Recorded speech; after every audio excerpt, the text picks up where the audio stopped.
each other very well, these two sides. They haven't played a lot, but still they know each other's skill level very nicely.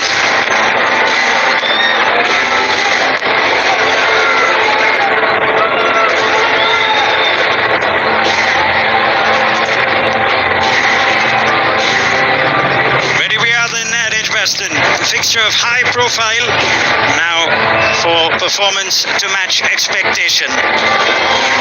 India winning the toss, choosing to bat. It worked well for the home team England the opening day of the tournament. It also saw the sparkling century of the bat of Danny Whitehot and the highest score in T20 World Cups. India have been one of those teams that have upped their game. High boundary percentage, high run rate right through the last cycle. Pakistan who have to improve on a record which is heavily in favour of India. 6-2 in the Women's T20 World Cup, 13-3 overall. That's for history. And now it's about starting the tournament on a high. Chopra is here. Of course, India ODI champions, but perhaps the road to staying on the top is harder than getting there, as we found out with the defending champions last evening. Ian Smith, good afternoon. Thanks for reminding me. Good afternoon to everyone. It is a momentous occasion this when India play Pakistan at any World Cup. It's the ratings winner. All eyes around the world are on this particular game, which makes these players under a heck of a lot of pressure to do everything pretty much right. Both sides would have batted first. They wanted to get runs on the board. We knew that. But here's the situation now where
India versus Pakistan. Let's play indeed. Sadia to Shefali. We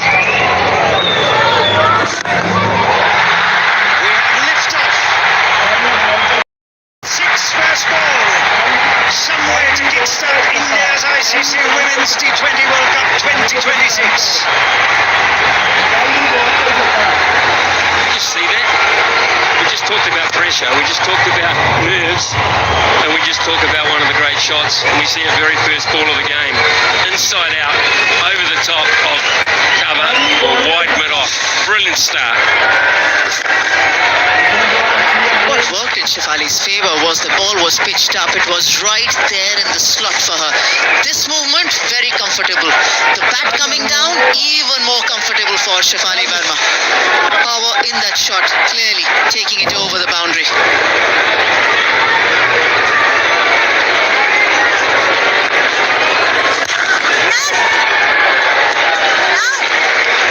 That's interesting, isn't it? She's lining up the offside, and we can see from the really early movement of the feet there, looking to free up over the extra cover area. 4 or 5 players inside the circle on the offside, only 2 players out in the first 6 overs. She's looking to close the offside.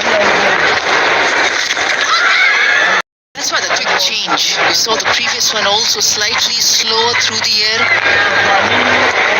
This delivery as well just angled in naturally for Sadia Iqbal to getting into the right-hander. And that is what she needs to be slightly cautious about, Shefali Verma. Not to have a good view of the stumps for the bowler. Watch where you're moving.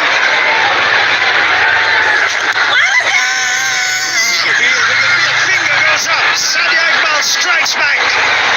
After being hit for six first ball, she kept Shefali quiet and she has her wicket. Pakistan draw first blood. Very good piece of bowling from Sadia Iqbal. Smart, accurate, backing her skill and ensuring that it's targeted towards the stumps. Simple and effective. She was dancing down the track. She was wanting to hit the ball in the air. Even if she had managed to get back to ball right from the middle of that, it wouldn't have gone anywhere. Pakistan strike first blood, 6 for 1.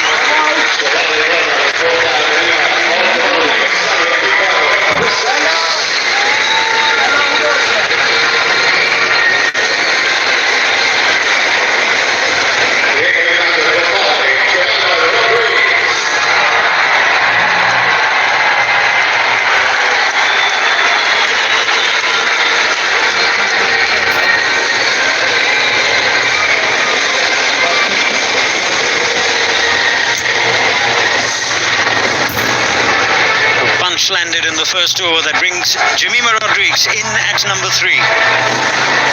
Left arm spin has proved to be the downfall of Shefali Verma. This calendar year average drops by 10 points against left arm spin, which she's gone now. So it was smart from Fatima Sana to start with Sadia Iqbal and a sharp catch, extra bit of bounce. Well, this is an amazing dismissal to me because we painted the picture that she was just looking to hit over the offside. And Pakistan saw that as well. So what did they do? They made it come in tight into the body, made that shot hard. And the ball bounced too. It was decent bounce and decent carry through to the keeper, who did a very good job. Great start for Pakistan, 7 for 1.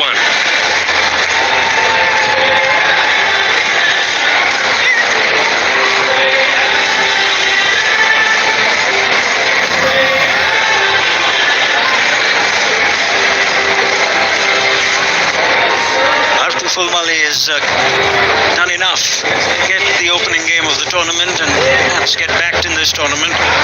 Yastika Bhatia, the captain, will come in next.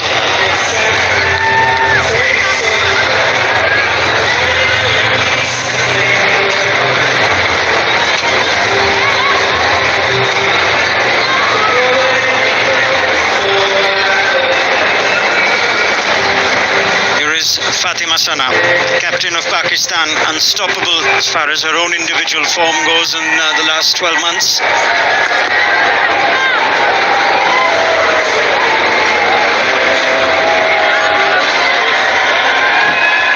7 for 1, high-profile fixture, and Jackie Williams of Jamaica is no stranger to high-profile games. Stood in the World Cup final in Navi Mumbai. Also stood in the India-Pakistan game 2023, a path-breaking year for the Aussie Claire Polosak. Became the first female to officiate in a men's test that year. Fatima Sana.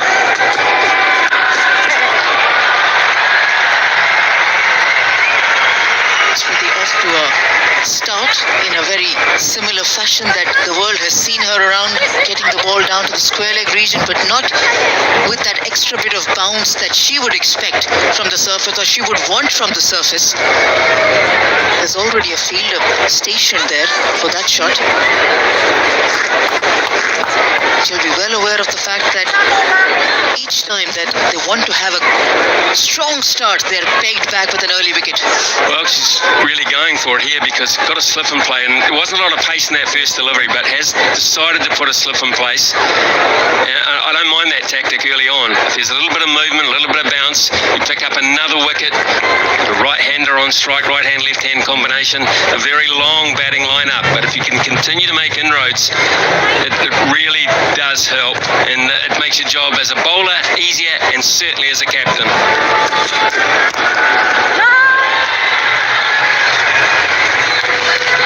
Jemima Rodriguez at 3 is the lowest dot ball percentage amongst any player. Last T20 cycle from the last World Cup to this one, so she's the busy player that finds gaps.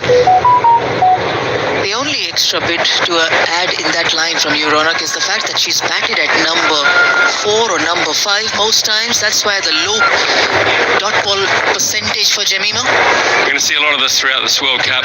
We're only in the third day, but we can keep us standing up to the stumps of seam bowling. It's going to be very prevalent, and it makes batters stay at home. It affects their stance and sometimes their judgment.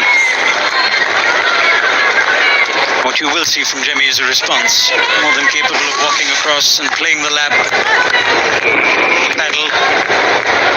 But after that good catch by Muniva to dismiss Shafali, she herself brings in a lot of experience. Fatima Sana knows that. She's a good batter, the left-hander right at the top for Pakistan. She's a good keeper, and they've started well, so the confidence is there. They're challenging this Indian side.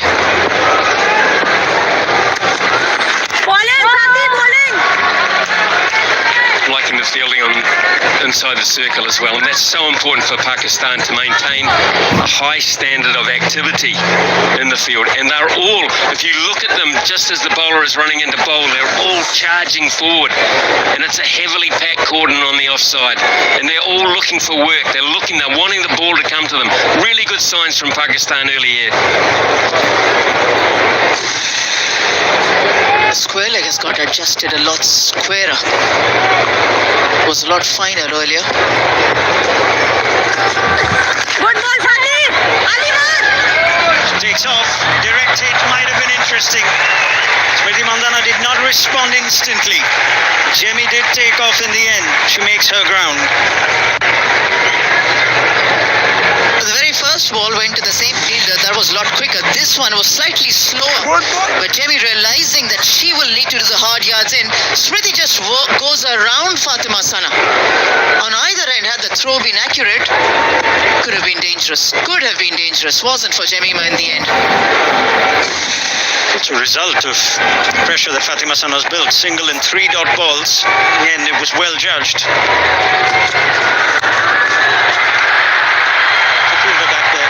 Smriti Mandhana. Pakistan have kept things quiet in the opening overs. It's 10 for 1.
She was at mid-on in the previous over, had half a chance to run out. Now the ball's following her out to a deep, wide mid-on.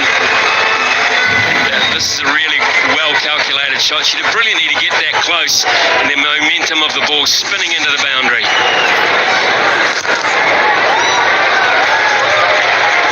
Previous over, Smriti Mandhana was on the non-striker end when Sadia Iqbal dismissed Shafali Verma after being hit for the 6 on the very first ball. So she's possibly planned her strokes against her. What is the area that she's targeting? Delightful.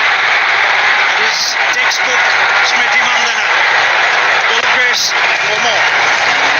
Through quality in this form of the game, plenty of it. this is a gorgeous cover drive. Look at these fielders on they're almost like they're in a running race. And so it's almost a get, set, go situation with these fielders inside the circle. But when you get a bit of placement and a bit of timing that was evident there from Smriti Mandhana, it doesn't matter how you're charging in. Placement was superb. 5 fielders on the offside. Almost likes the invitation of a packed offside field. Pierce it. And the good thing is that she got the boundary on the onside early on in the over. Then she was prepared for the full ball towards the offside, not trying to force the pace, so that worked well for Smriti.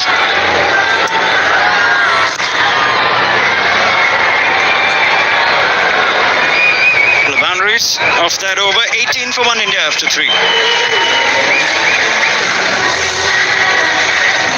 First ball went for the 6. Shefali Verma thought that she's got the timing going so she can start moving around the crease, and that's where the head started moving around. A quicker ball, a seam-up ball, a challenging delivery from Sadia Iqbal getting Shefali. Smart bowling, not such smart batting. Can I say that? Because the plan was so evident. And if you see the line of those deliveries, the first one was the only one that was going to hit off stump. The rest were going to hit leg stump or go with that outside leg stump with the angle of the delivery. And unfortunately, Shefali Verma didn't pick up on that. She actually took a very, very hard option. And when the ball bounced, it almost became an impossible option. Smart bowling.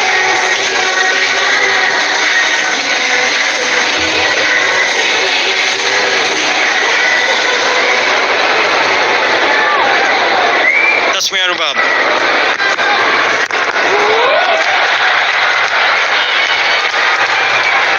Jenny wanted the single. Smriti wasn't watching her partner, she was watching mid-on. Quite often when the striker times it beautifully, you do tend to ball watch. In other words, has it hit a gap? Because it's going to get to the fielder very quickly. Smriti Mandhana there was ball watching, not partner watching at any stage. Because of the quality of the shot and the timing, he was not interested at all.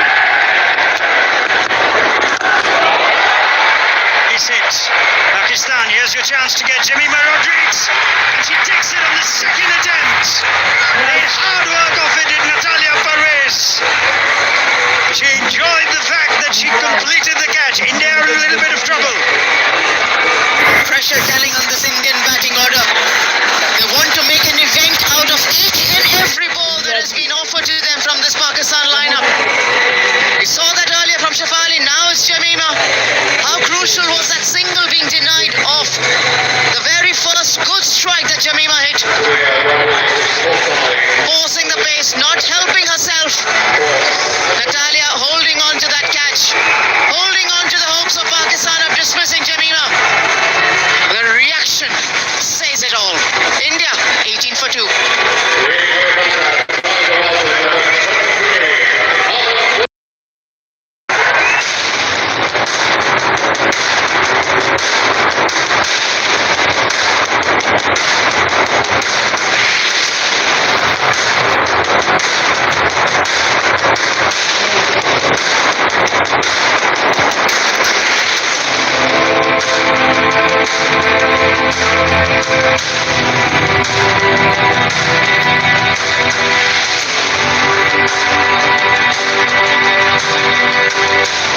Harmanpreet Kaur is in early. Really a crisis yet. It's not the start they would have wanted after she won the toss and chose to bat. Captain and vice captain need to steady things now. Historic day for Harmanpreet Kaur. 10th successive ICC Women's T20 World Cup appearance.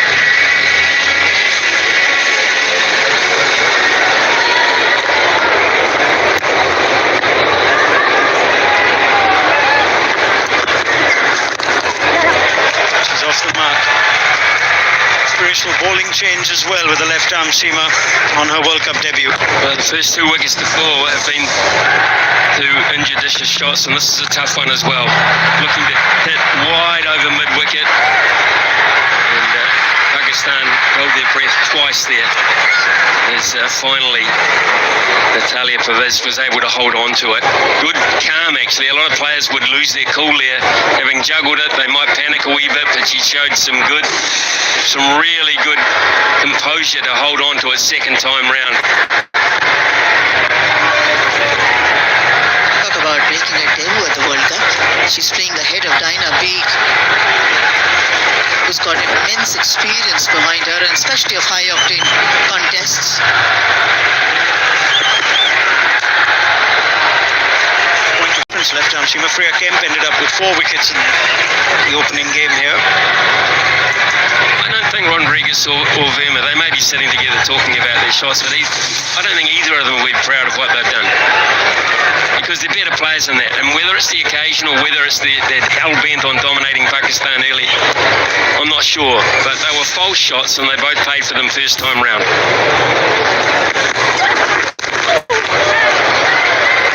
And it was such a simple cricket on display from Harmanpreet Kaur. She walked in, took stance the moment Ronak said 10th T20 World Cup. It was delightful for anyone watching that single that she took off to get off the mark. 727 runs for India in ICC Women's T20 World Cup matches. And she goes past Mithali. Mithali looks fit enough to be out there still. Been talking to her out the back. She could get back out there. You've never praised me, Smithy. Come on. No, well, there's legends and there's legends. 20 for 2 after 4.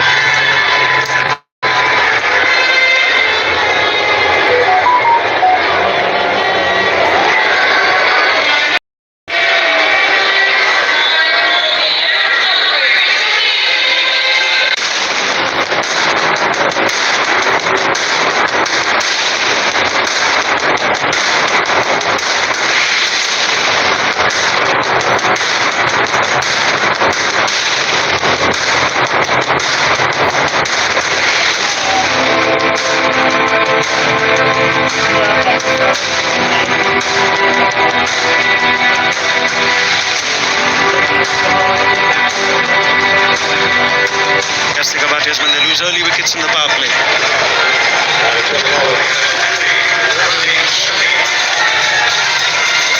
Sana is changing it up. Here is Ramin Shamim. Off spin to Smriti Mandhana. This is interesting, isn't it? 4 bowlers inside the first power play. 4 bowlers inside the first 5 overs. I like that. They've done their homework, Smithy. Left arm spin against Shefali is going to struggle. Off spin against Smriti. Tries to take charge of the matchup early. It's ended up going for 4. Saira to big in the deep. It's very easy information available to everyone around the world about the off-spinner and Smriti Mandhana. That's why she was always ready to walk in. It's a good ploy, considering that she managed to get it slightly away from the short fine fielder. Got to be straight, very cautious as well, and move around that crease. We've seen Shefali Verma get dismissed earlier, moving around, not picking the line.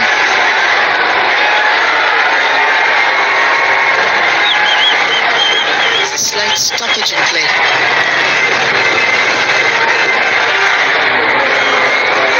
I think she's hurt herself, or at least hurt back of her head potentially. Did well with the dive in. I think he just stuck. Turns out the ball's just hit the back of her head.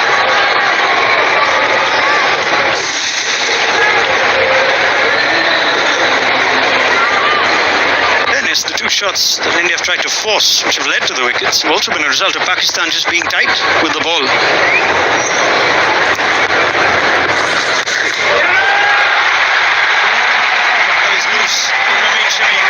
Puts it away. Too good a player to bowl this stuff to. It's short. Swept off the front foot and now just sitting back on one. It was so short.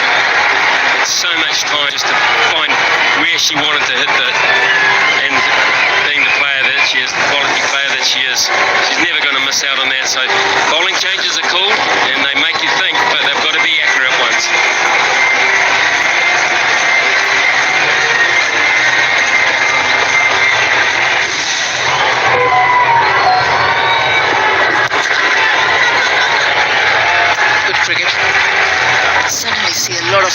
calmness in the center with the captain and the vice captain there. First ball boundary. Then you prepared again for another short one, played it slightly better than the first occasion. Smriti Mandana now gets down to the other end.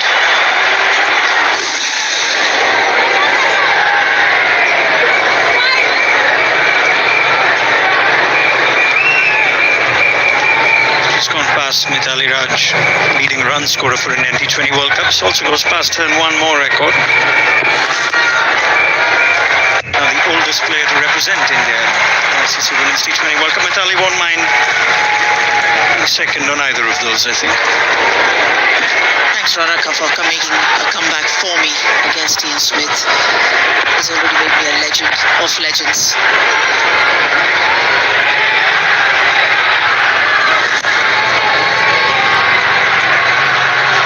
Some semblance going on. Pakistan look prepared for this contest. They're going well. They've started well. 30 for 2 at the end of 5.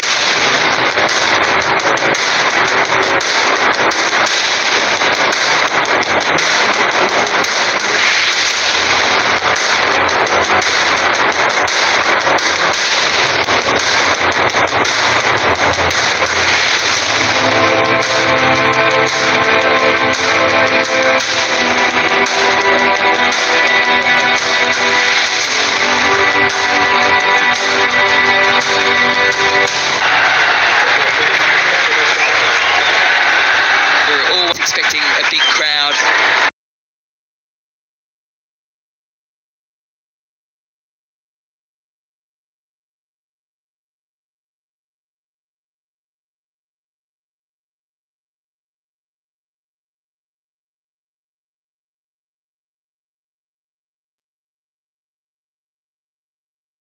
20 Women's World Cup on this pitch. There's not a lot of sideways movement. It's reasonably flat, but in the air you can get a little bit of shape. Deep point in play. Record holder. Are you feeling, Sana Mir? Probably not feeling as good now after we've just got a little bit of news that it is a no ball and a free hit. I was feeling better before this one.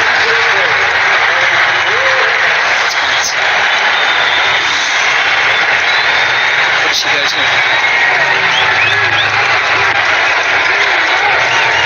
Maybe again, environmentally agree because well bowled, really well bowled by Fatima Sana. I really like Muniba Ali onto the stumps. That's an attacking move from Pakistan, not letting the batters use the crease too much. That's as a neutral. How have you found it? Yeah, eventful. Shefali hits the first ball for 6 and then gets out.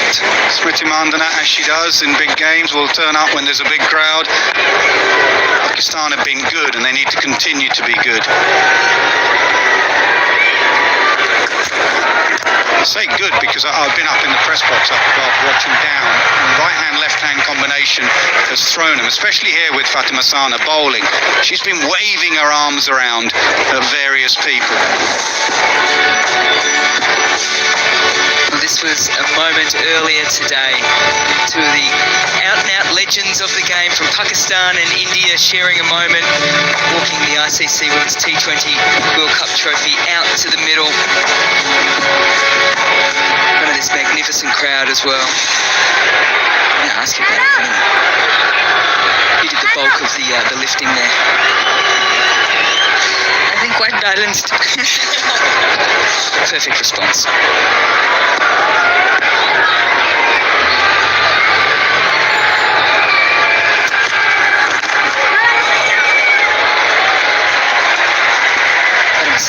Since getting the captaincy has been outstanding, both with bat and ball. I asked her at the coin tosses, how was the knee? It looks as if she's just been grabbing it a little bit.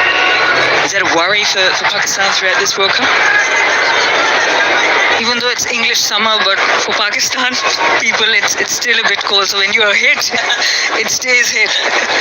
She was hit in the net, but it's good. She's onto the field, bowling well.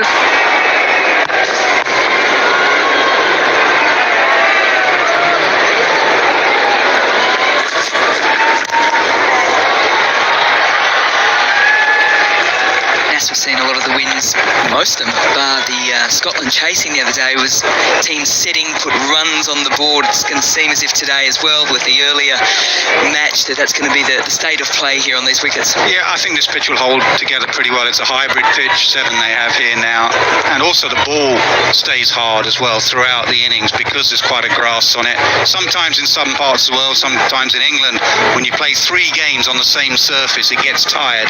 This one won't get tired. It's a good surface.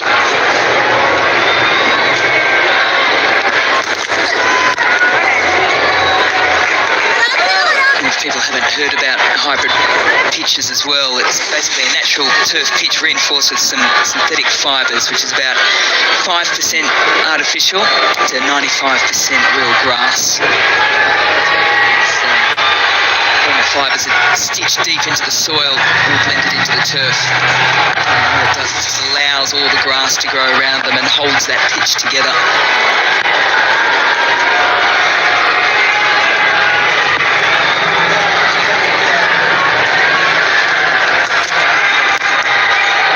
Catchable height just out of reach of Fatima. It goes for 4, a half chance for Pakistan to finish off the over.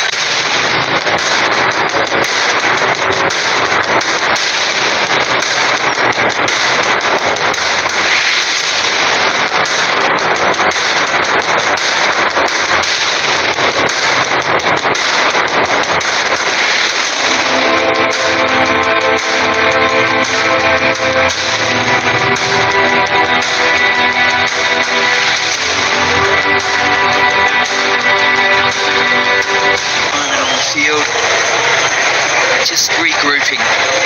So back to yesterday, Australia.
Zone here in Birmingham. I've walked past it a few times. I've resisted going in at Victoria Square because usually the lines are a bit too long for my liking, which is great to see for the game.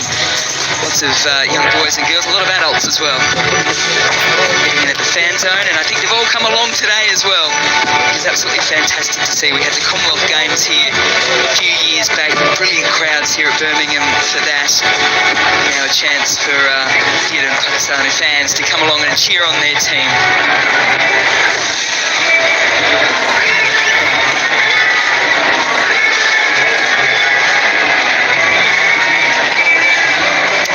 Scenes like that and you think you're in Vadodara or Bengaluru, but we're in the middle of Birmingham, which is brilliant. We've seen patches of orange as well. The Netherlands played in their very first T20 World Cup match just before this. Where's the green? Where's the green? Are there somewhere? I do see some flags, but mostly blue. Well, those in green will be very happy at the moment. 2 early wickets, run rate at just 6.3, with some firepower to come.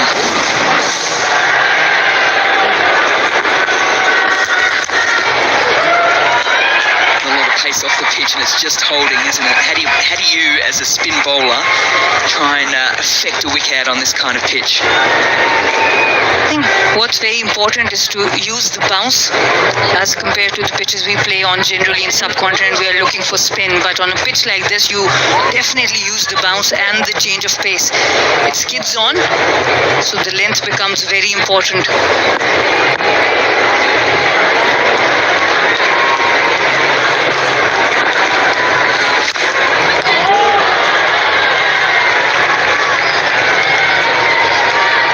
Getting in and out of overs, that's what Pakistan would love to do. Those fans right there.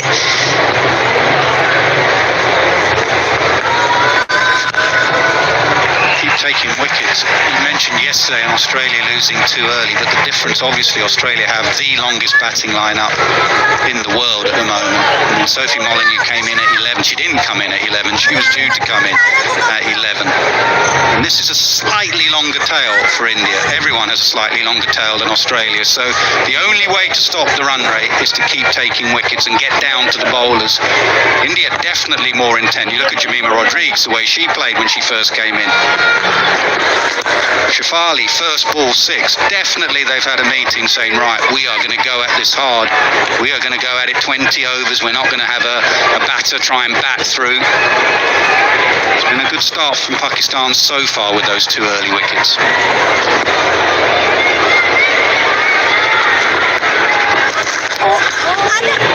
This is brilliant at the moment from Shamim. He's got 2 world-class players in the Indian captain Harmanpreet Kaur and Smriti Mandana. Just applying pressure, dots, just the 2 singles. She would be the only one that plays the anchor role, I'd say, Harmanpreet. She may be the one that bats and then goes hard at the end. Shaped to try and go a little bit bigger. It wasn't there for her, so she'll take the single and keep the strike. 41 for 2.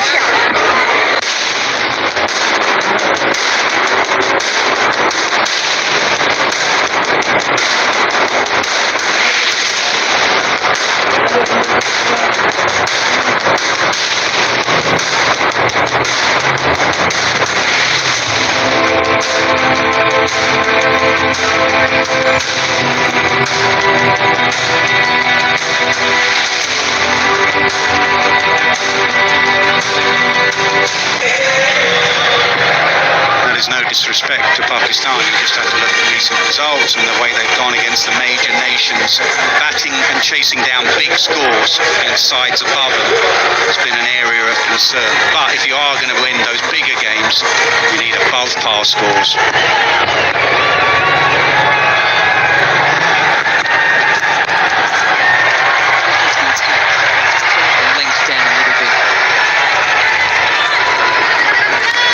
You've played with Diana Payega over many a year. You're surprised that she didn't get selected today, and what can we expect from the replacement? Diana has been struggling with the bowling.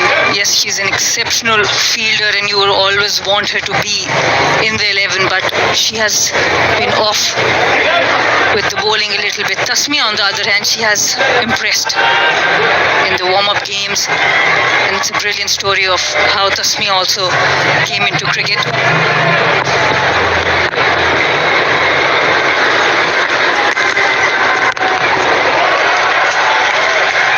Comes from Jhang, a small region in Pakistan, and none of her family had a mobile phone except her brother, and she was not, after completing her high school, she really wanted to get into cricket, so she sneaked into her aunt's phone, googled the academies near her place, and then finally got into Lahore College to cut the story short, and started playing cricket. So she really sneaked. Initially the family was not as supportive, but now everyone is fully supportive. I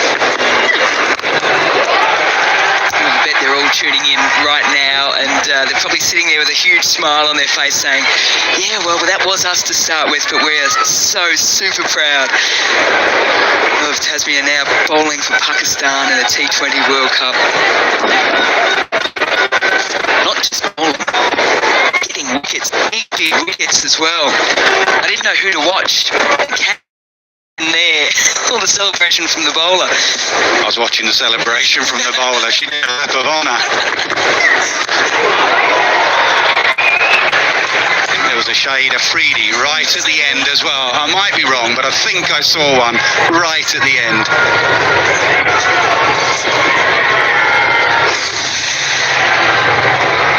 That's the lap. Come up and celebrate with me. It's coming, Nas, it's coming.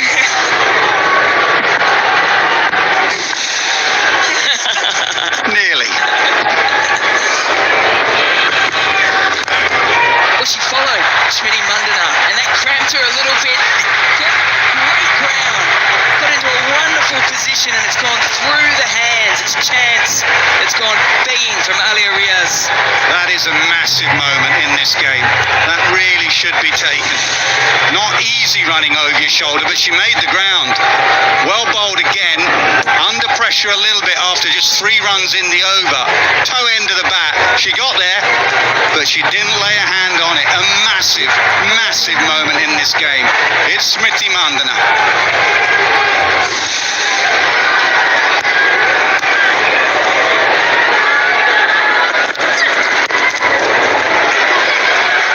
A single from Harmanpreet off the last ball of the over. An eventful one there at that, 46 for 2.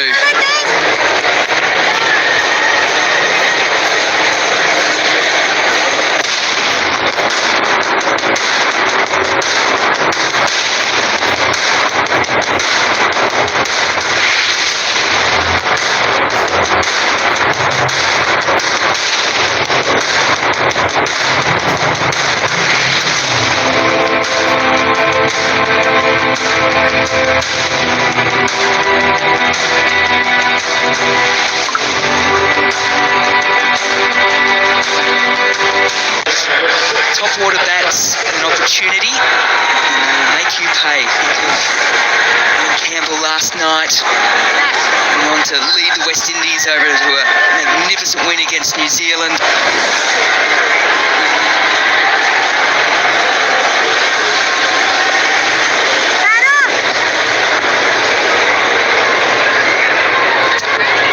Nashra for the first time today. Experience in the spin stocks, that's for sure.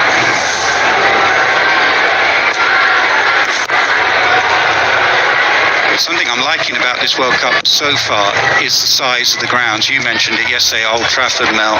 It is bringing running between the wickets, and I thought West Indies were good at that yesterday. I thought England were good on this ground, running between the wickets, but also fielding in the deep. New Zealand yesterday dropping catches. Pakistan here dropping a catch. Bigger boundaries bring in fielding, fitness, running between the wickets. It's going to be vital.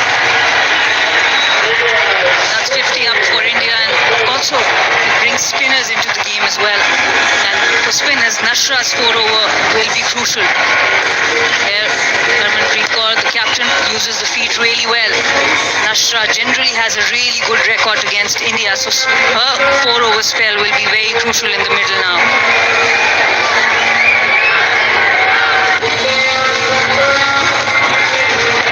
The silhouette, you know it was Harmanpreet Kaur. Periscope of a bat waiting just to uncoil and unleash, whether it's along the ground like that superb 4 or up and over the top. Coverage now back through the cover region.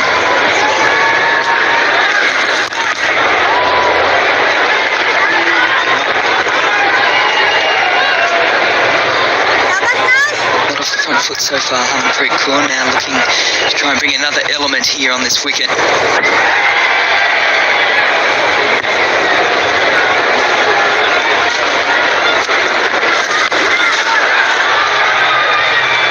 Clean hands in the field and a hot spot there against a player who loves to sweep.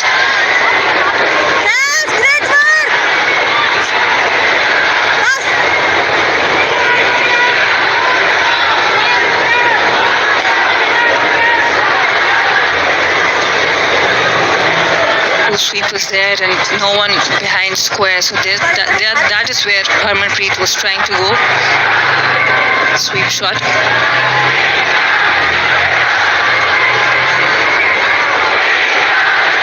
Passes on to field, but not to bowl.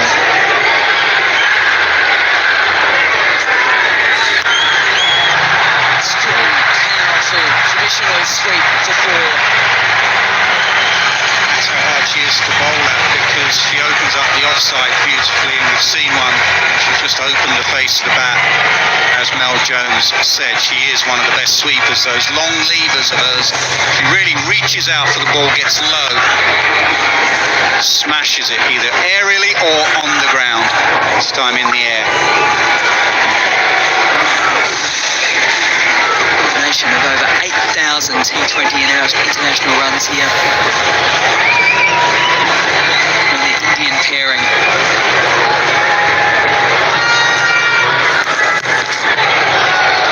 And it's a nice adjustment to finish it off. 2 boundaries in the over, 54 for 2.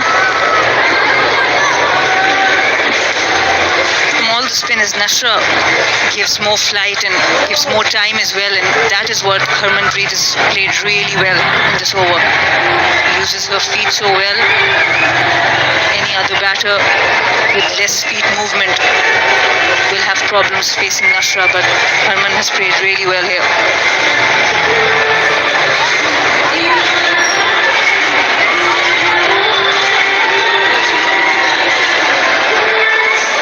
So much talk about Pakistan spinners. They've been developed off with our commentators in the commentary box, had an eagle eye over them all these years and still does. There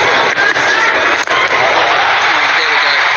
It's just missed a few things there for Smriti Mandana. She got dropped the over before, not quite middling it. That was a mistake at the start of this over. Every boundary off her bat catch is going to hurt you more and more, and it's going to awaken this Indian crowd. Elegance personified, really. You don't have to overhit with Smriti Mandana. Extension of the arms, brilliant. The way she soaks up pressure time and time again, whenever the team is under pressure, she looks so calm.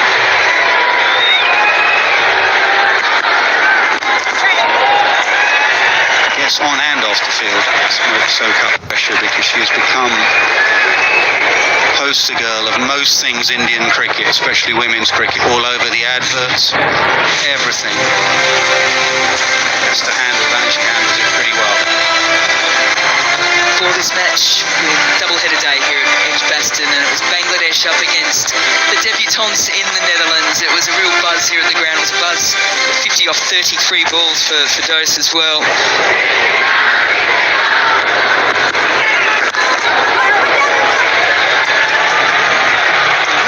Two. Just a little slow across the ground, a direct hit, and I think Smriti Mandana will be walking on back. Instead, the dive comes out, she makes it. It was a really good effort. She could have thrown either end, actually. There was no mid-wicket, so she had to go and get it. Only one stump to aim at, and Mandana had to get the dive out, and even with the dive, she was struggling. Gone. Asmia has been quite impressive. Her first match of the World Cup against India.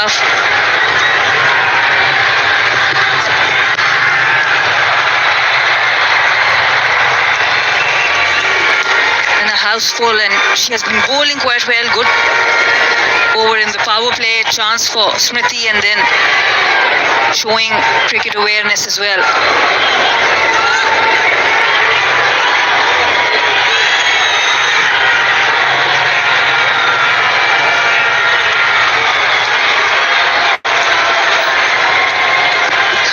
Off the first.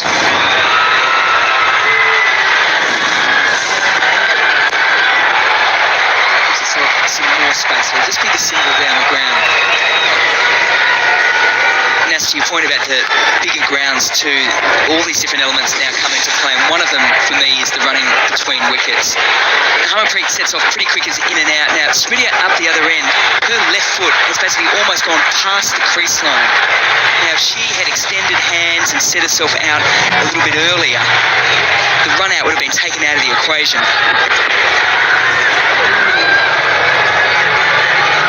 And a dot ball, I think, to finish. Pakistan will come together just to have a conversation. Bowler was interested, Eva Ali wasn't overly interested, likewise Fatima Sana. 65 for 2.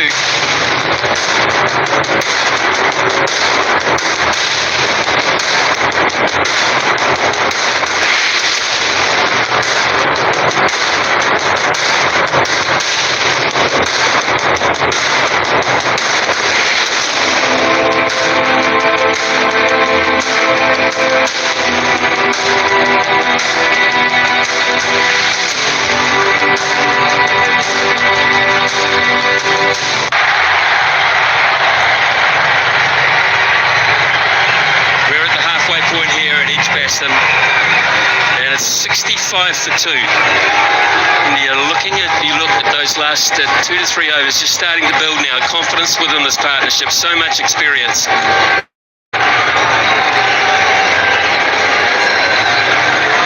Pakistan have got to stay in this. They've got to hang tough at an opportunity which they haven't taken, but that doesn't mean to say India are going to take over this. They have to be competitive, aggressive inside the circle. Keep going.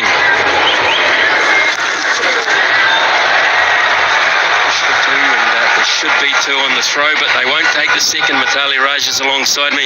I just wonder, at the halfway point, what are they looking at? Are they talking about numbers and totals yet? I think so, because they know that after 10 overs, it's about 66. And from here on, what the target they are achieving, are they looking at about 180 or 190 with set batters and most experienced batters in the squad, Harmanpreet Kaur and Smriti Mandhana. They've also assessed the wicket quite well, the pace of the wicket. And this is such an important partnership after losing 2 early wickets. And they've actually shown that, the shot selection on a slow pace, on a slow wicket. How are you going to time the ball? Smriti's taken a little bit time, but you've seen her shots through the line.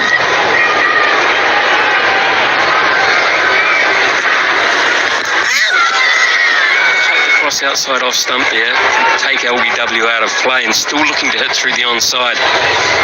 Only one player inside the circle on the onside, and that's behind square, so if you can get it square of the wicket or just behind, the opportunities are there. Or you can hit it through the offside with all the class in the world and pick up a couple.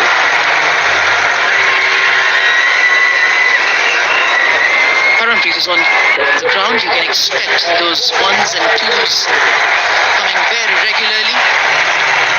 Important partnership, 51 of them, 45 balls, came together with 18 for 2.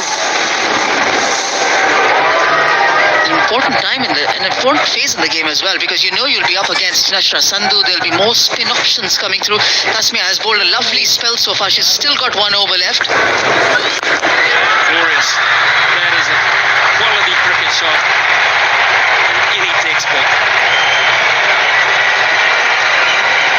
She's just focused on timing the ball, playing through the line, just fetched her 6s and boundaries, and just played on her confidence. Smriti Mandhana, Pakistan bowlers have tried to keep it more flatter, but a good piece of footwork, and the area that she's picked has always been a strength. Without any risk at all, 9 from the over, and it's 74 for 2.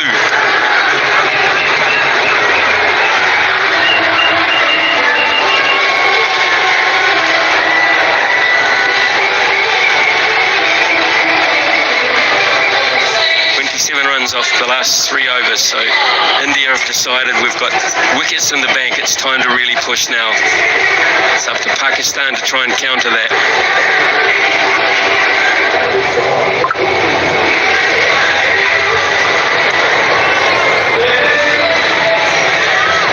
Batting to come, plenty of it. Strike rates are important as well, remembering that England on this very same surface 2 nights ago, 219 batting first, with Danny White scoring 100. Has a look at the pitch and said he doesn't think it's going to change much over the course of the day. So it'll be a good batting surface later on for Pakistan, but what will they have to get?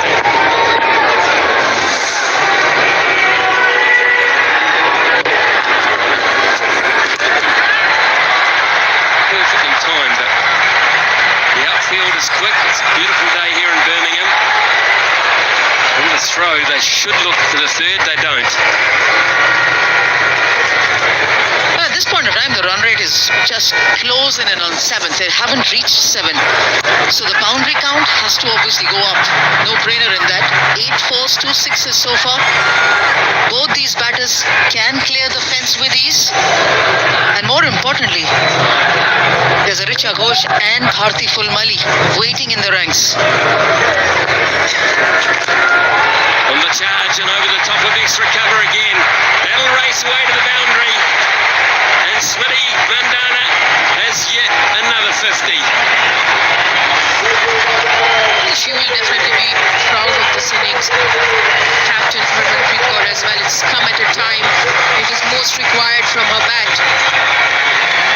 Well composed 50. She took her time. Paced her innings well. Run between the wickets is good with Harmanpreet Kaur. Stitched that partnership. A very confident shot.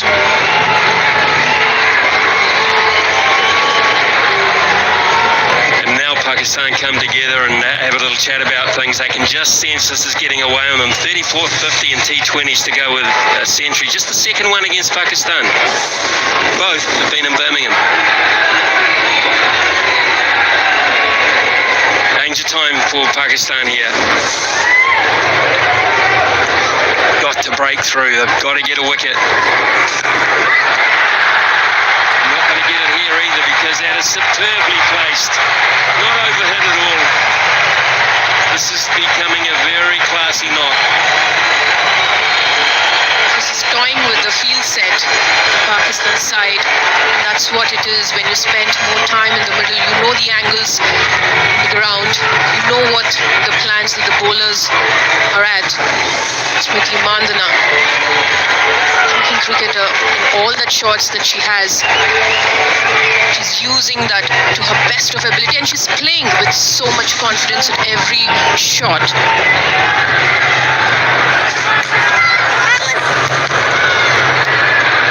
Well, if she's ever going to lose a poise, she might have done that there. She's looking to hit probably squarer on that occasion. There is a player at deep mid-wicket, so there was an element of danger in the shot anyway. When she plays straight, or when she hits over the offside, none better. Done herself a bit of a disservice here. Yeah, whether it's the groin, it's the glute muscle, that overstretching to get to the ball and coming back hasn't worked. That's why there'll be a little bit of a time off for her. She will need the physio to come through.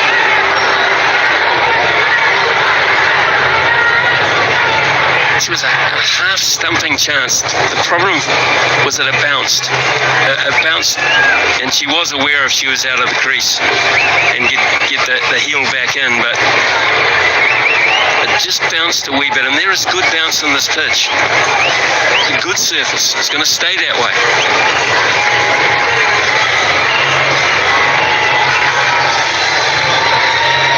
Last thing they want to lose in game one is the services of Smriti Mandhana, so India will be very careful about this. So much batting to come, so much stretch there. It was the bounce really and the fumble behind.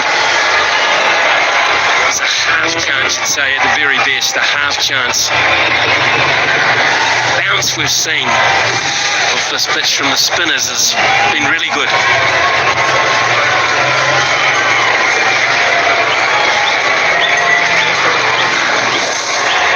You expect a half century or more each time Smriti Mandhana walks out to bat. Today was no different in terms of the expectation, but when she started off slightly on the watchful front, the cover drive gave an impression that she's got a nice fluency. Restrictive stroke play, the couple of wickets falling at the other end didn't help until unless it was the captain walking in and those ones and twos started flowing for Smriti Mandhana. And in the partnership that is stitched together. So far, she's managed to get to her half century. We're closing in on Susie Bates. Susie Bates not used last night for New Zealand, which was quite surprising to a lot of people who not use that kind of experience in a World Cup. Particularly, I think Susie Bates would have been handy in a panicking fielding situation, having played so much cricket. So, food for thought for the New Zealand side of things as they look to recover from a loss.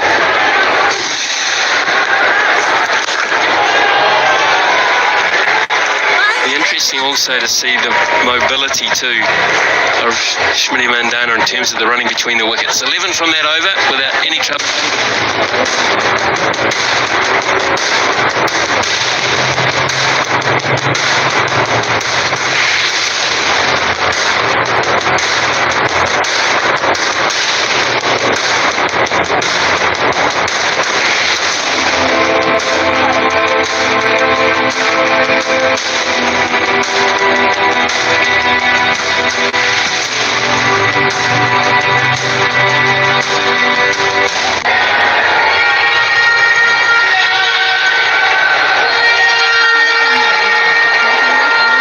For 2, 8 overs remaining, 48 legitimate.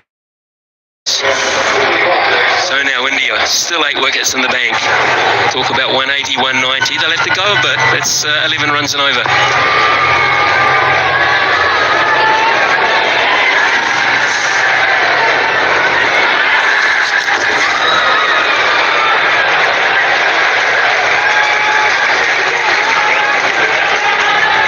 At 11, probably are aiming at 174, then you probably have to pick one of those 2 balls to get a boundary or a 6, and then convert those singles and 2s.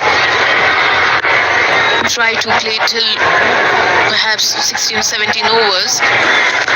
Then you get Richa Ghosh and she goes big. That's good now. From Smriti Mandana's bat. Signal 6. Saira Javine as the player at deep mid-wicket. When it came off the bat, I thought that it was going to be 6 automatically. It was so beautifully struck. But not the case. And here's another opportunity with Pakistan are going to beat India. They've got to do a lot of things right. And all of a sudden they're starting to do a few things wrong. Has to be taken, that opportunity.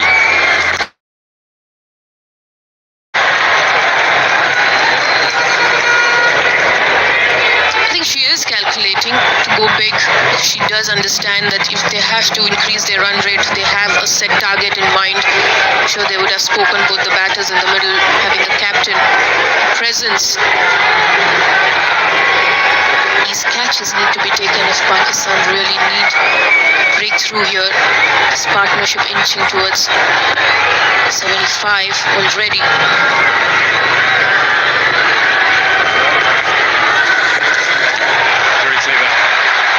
Clever batting. That has enough on it to get down to the rope. Big start to the over, a wide. Big 6 off the drop catch, a boundary. It's starting to mount, it's starting to hurt. Intelligent batting, yes. Because when Smriti was hitting, she was hitting towards a longer part of the boundary. Now Harmanpreet has just utilized the pace from Sadia Iqbal, realizing that there is ample time to just get the ball to the fine leg region. And she's done that. Good that the ball got to the boundary, otherwise Smriti Mandana would have had to run 3.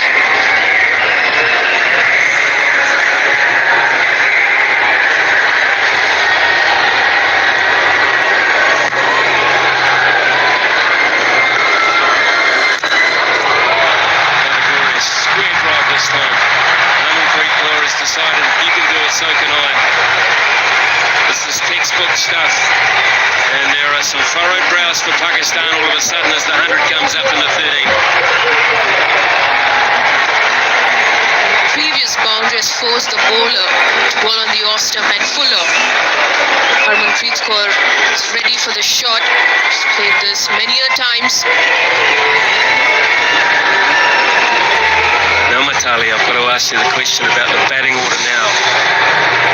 Do you make a change in the batting order? Perhaps perhaps Isha Ghosh, who's been in good form, has a possibility to come up the order now. Do you keep it the same? Do you invent? Well, I would get Richa Ghosh up the order, but she also perhaps needs that 4-5 balls to get adjust to the pace of the wicket to play those big shots. While one of the set batters in the middle, that will give her good 5-6 overs.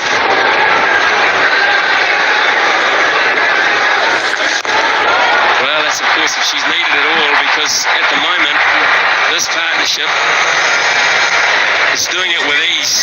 And Pakistan have no answer. 13 overs gone. Coming up, 13 overs gone. This over is 19 runs so far. And all of a sudden, pressure to get to 170, 180 is released.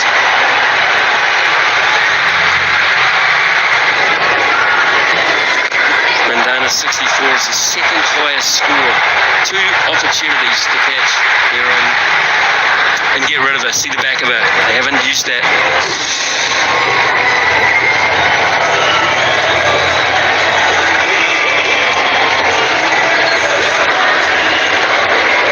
.64 is the second highest score for Shmiti Mandana for India against Pakistan. Someone has 73.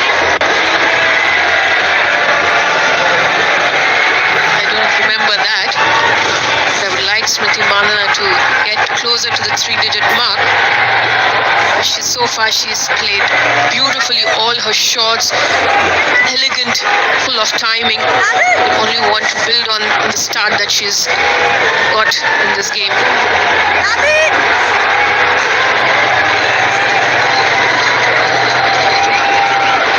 She's continuing with the off-spinner, Shamim over here.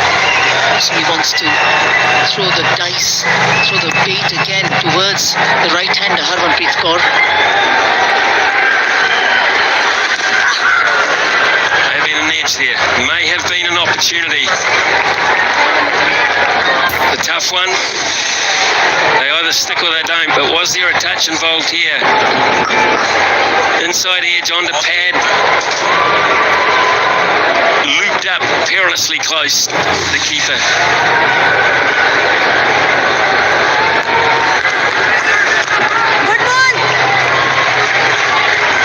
Pakistan is looking to break this partnership, that is, they need to get Fatima Sana, the captain, back on.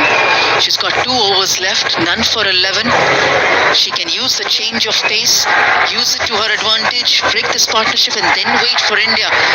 Whether it's Richa, whether it's Bharti, Deepthi, whoever walks in, how do they go from here? They're continuing with spin, which is playing into the hands of these 2 Indian batters.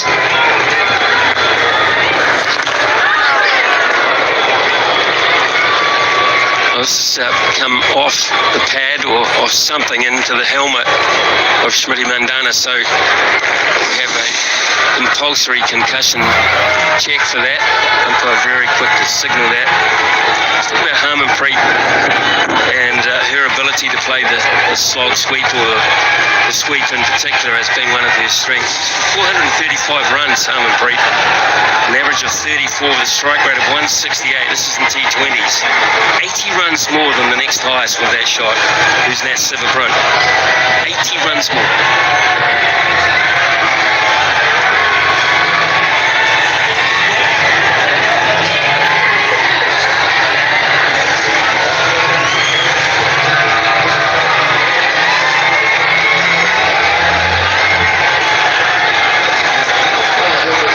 5 for 2, 13.3 overs. They'll have drinks while this is going on. Early wickets.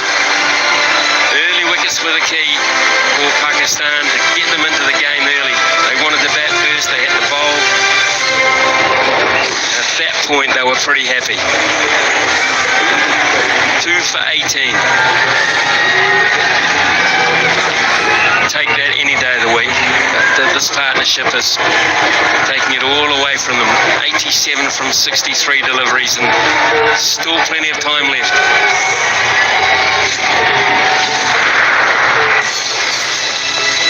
Magic moments. This time she goes leg side. Picked the gap perfectly. And Mitali Raj goes on to just enough does it yet again for India.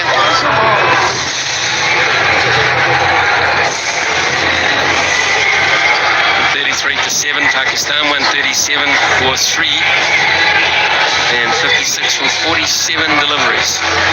Remember that? Now I remember seeing that on the screen.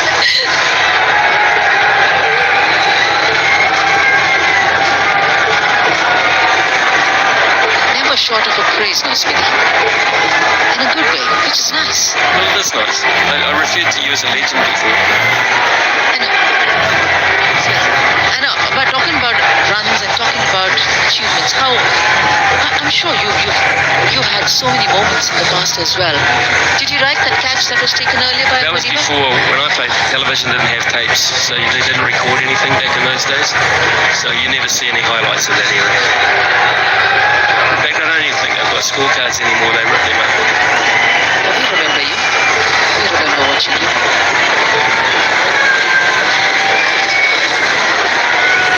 It's a great game for stats cricket.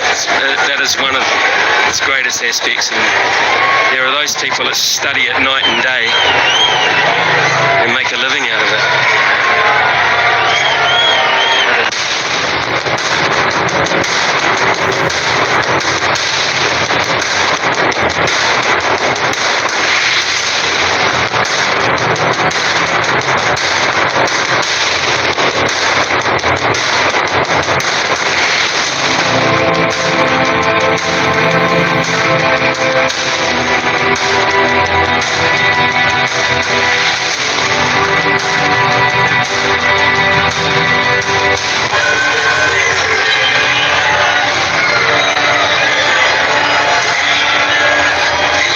This is the firepower that Smithy's been talking about. India have played Bharti Fulmali in that middle order position ahead of Yastika Bhatia, who likely would have taken the top order position. Richa Ghosh, Deepti Sharma to follow.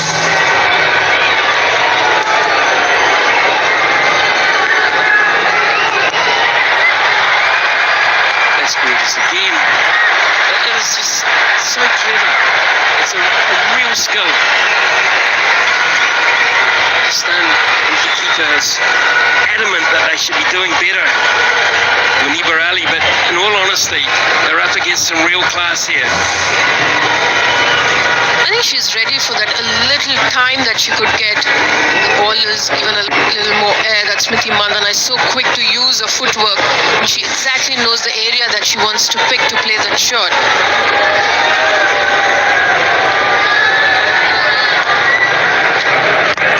Straight down the ground. Now here's an opportunity. Taken. Really good running catch. The skipper does it. She's asked for more during the break and she's delivered it herself. A well taken catch. An all-rounder in a true expression for Fatima Sana. Yes, she's the captain. Yes, she's the fast bowler. But an asset around the ground as well. So prepared. Picks up ball very early. Identifies a trajectory, what pace it's coming at her. Positions herself as close as possible. Even though the slide that comes through, her hands are not touching the ground. Important catch to dismiss a stylish batter. Smriti departs for 68, 109 for 3.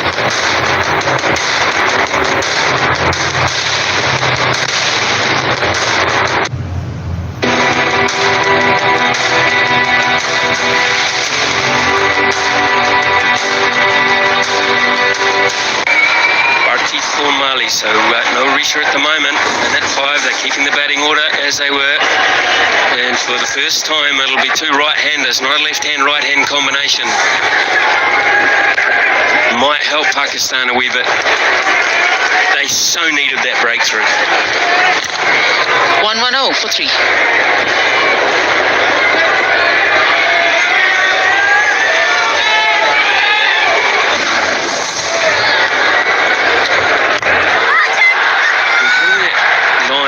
Top of straighter has just dragged it a wee bit. Smriti Mandhana just hit round it ever so slightly, not that much. Just wanted to go a bit more onside. She's been hitting it dead straight or over mid-off extra cover.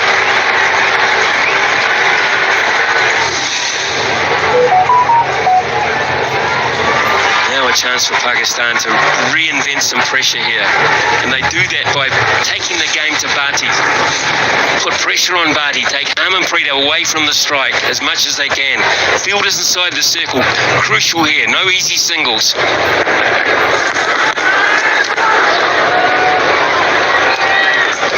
And that's exactly what Fatima Sana would also be wanting to do. That's why she's persisted with Sadia Iqbal. She'll bowl out here. She's bowled a lovely spell, hasn't been assisted or helped by the fielders around her. 2 drop chances of her bowling. A couple of dots here will put pressure. Brilliant. Absolutely brilliant. The pressure of only one delivery and the need to keep the momentum going has been too much for Bati. I think she probably would have been told to continue the momentum that Smriti Mandhana has created from the beginning. She didn't really see the length. Far quicker early into the shot. Bharti Fulmali. Very good piece of bowling from Sadia. Needed breakthrough. Bharti Fulmali walks back, scoring.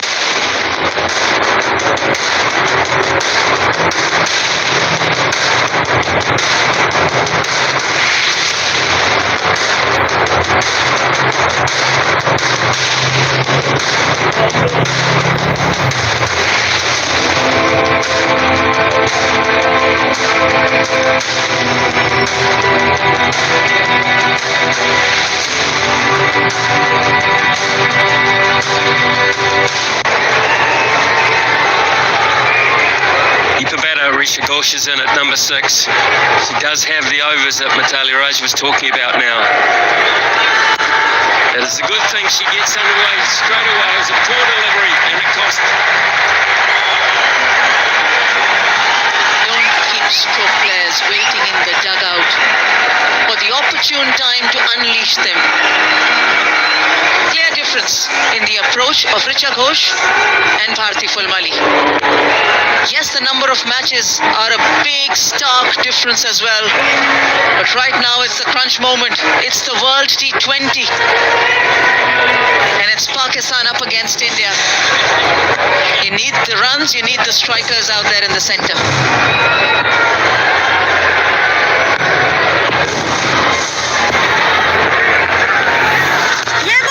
Middle length. Pakistan have an opening here. They have a chance to restrict the damage. A couple of tight overs, maybe another wicket, break this part. One of these danger players out. Pull it back from a possible 170, 180. Pull it back to 160. Maybe 155, 160. That's a victory.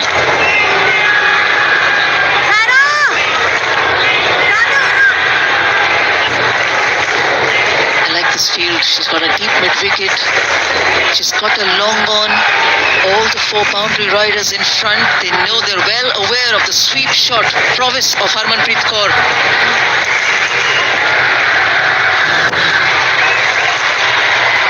Will do.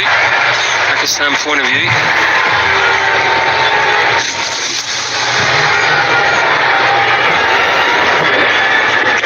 Early into the shot, Bharti Fulmali just trying to go over mid-off region, no way closer to the line and to the pitch of the ball.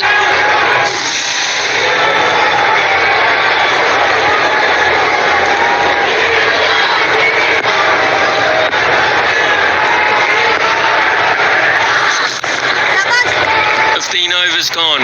It's 117 for 4 and this game is nicely poised.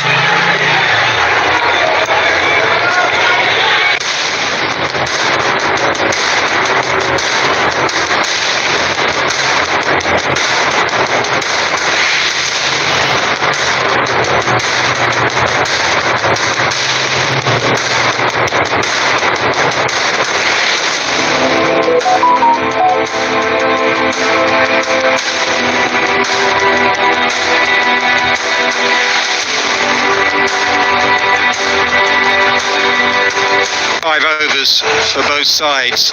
Pakistan have kept themselves in the game because of their bowling, not so much their fielding. And India will want their finishers to finish well. Richa Ghosh has come in right at the spot on time for India. She's usually about 14 overs. They are the fixtures for India. Edgbaston, Headingley, 2 at Old Trafford, and then Australia at Lord's on the 28th of June. All focus on here though, Edgbaston. Scamper through for the single. The stats tell you that Richa Ghosh should be in around about the 14th over. That's when she's at her destructive best. She is one of the biggest hitters in the game. Power 98, second highest strike rate. Only Grace Harris is higher.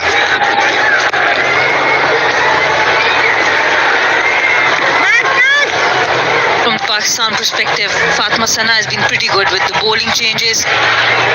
He's used Sadia really well. Even Tasmia Rawab, the debutant, she's used her well.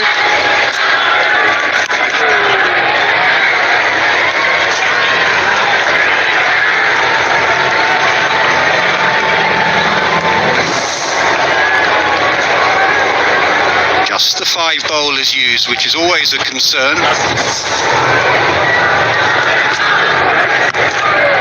That's a sweep shot. There's 2 fielders out there. That's quite a big hit out there. Can they scamper back for 2? They do. They could get an extra one. Harmanpreet was not looking. Just switched off for a second there, Harmanpreet. She could have got an overthrow. Pressure of India, Pakistan. Muniba Siddiqui not thinking where she's throwing. Good thing Harman was also busy.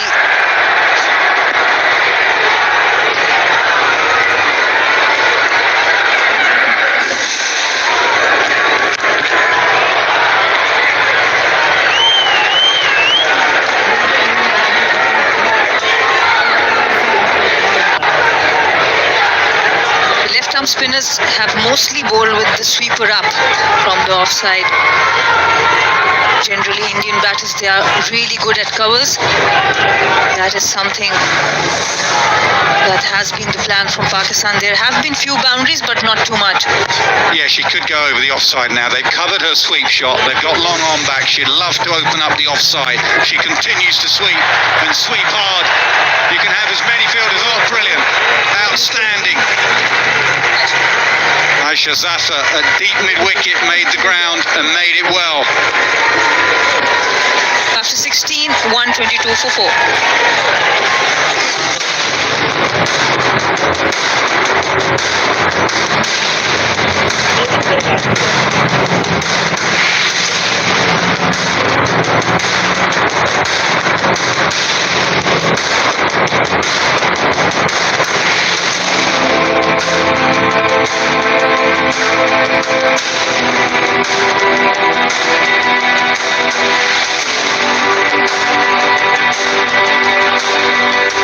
Handling your nerve. These Indian cricketers are used to big crowds. They played in World Cup finals, they played WPL. Pakistan team not so used to it. And it is 90% a sea of blue in the stands. Preparations have been very different for these two teams. India playing 2 T20 series, once this year and one previously against England, has exposure of leagues, and Pakistan cricketers, now this is the time that matters. Going to the bat, wasn't hit well at all. When you want someone to handle pressure, Sana is a good person to go to. Manda, in the first part of her innings, she hardly went out of the crease at all. There is no better sight in the game than Smithy using her feet and opening up that offside. She loves to go over extra cover. Doesn't matter which way the ball is spinning.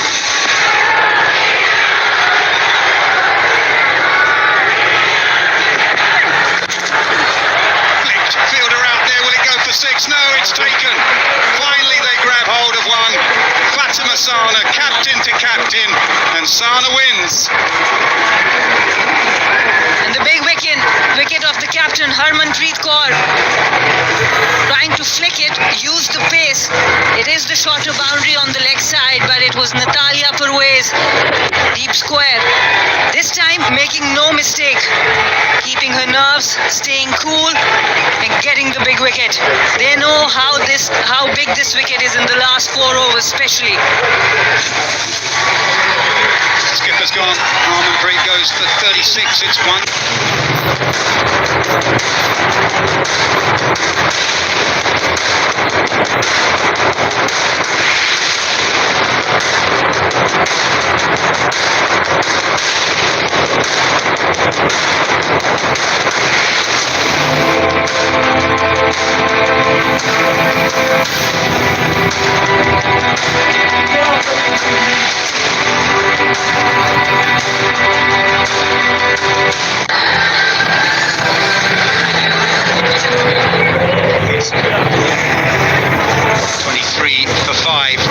Poised Pakistan fighting back here. Talking of fighting, here's one of the characters you need in this pressure moment, Deepti Sharma. It's been short of a little bit of form in that South Africa series, and India lost 4-1.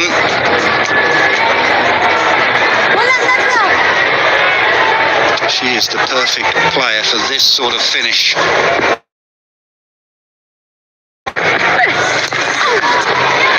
Off the mark. Can they get back for 2? Yup, they do, nicely. Well, it's an opportunity here for Pakistan, isn't it? Because you've now got the 2 in-batters out, Smriti Mandana and then Harmanpreet Kaur, who can just go explosive in final overs. And it was pause, wait, and celebrate. Good core strength, watched it right in. They know how big it is. 2 new batters at the crease, not the best runners between the wickets.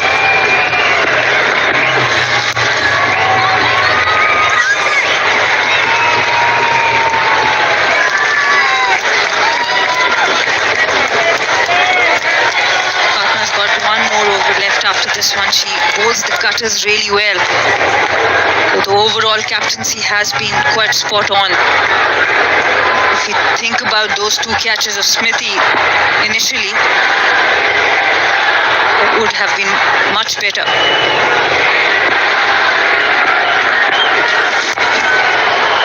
Those slow ball cutters. That's why I'm surprised. I said at the pitch report, Nandini Sharma for India on this sort of used surface, just bowling slow balls and cutters.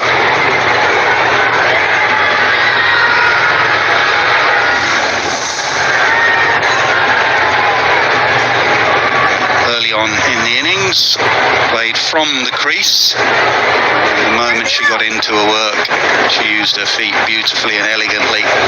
She's gone now, and someone else wants to pick up, finish off. Can she get out the over, Fatima Sana, without a boundary at this stage? That's like gold dust. Will be a wide, but good work from Muniba. Muniba has been good today.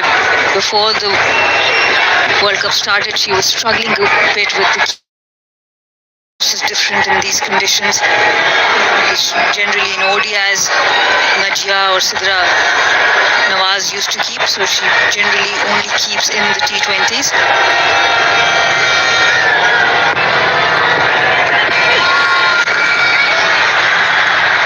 That fielder who does well again, stops the boundary. They stroll back for 2. Good over from Fatima Sana. It is 129 for 5.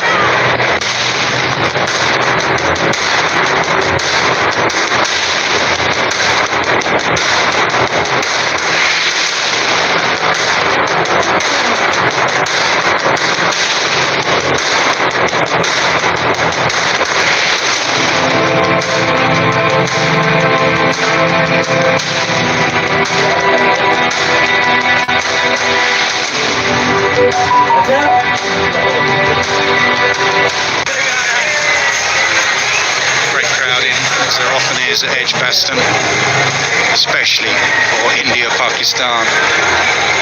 It's gone Pakistan's way in the last 24 deliveries. Nashra now finishing off. Only 5 bowlers used, so each will bowl their allocated 4.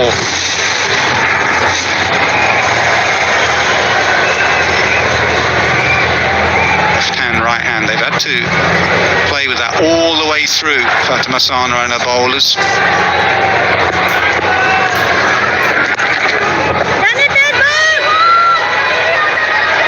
Again, can they get back? They're going to have to hurry. Deepti's having to hurry with a dive.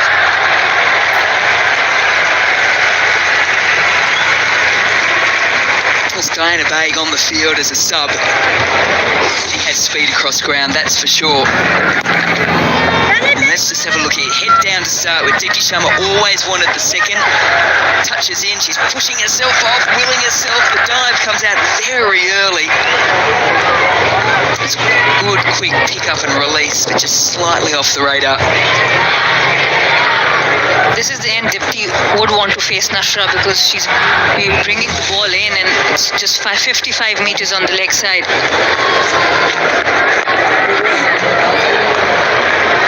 Jones mentioned the running, and it is going to be an issue for India. I probably would have thought about playing Yastika Bhatia, but for the same reason, the way she's been moving between the wickets, run out twice against England. She's a good striker of the ball, but not mobile between the wickets or in the field.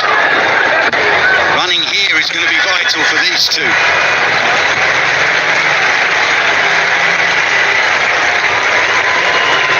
Look at teams that have won T20 World Cups or any World Cup for that matter, and you look at the fielding component of it, efficiency of catching, but just little things as well. There was a little gather and a step in that throw. That's the one where it just gets in and out as quickly as you can. Diana Baig, potentially if she'd just taken that extra step to get a little bit of momentum, it could have been flatter and quicker and a little bit more alignment. It's all those little moments. 18 balls without a boundary.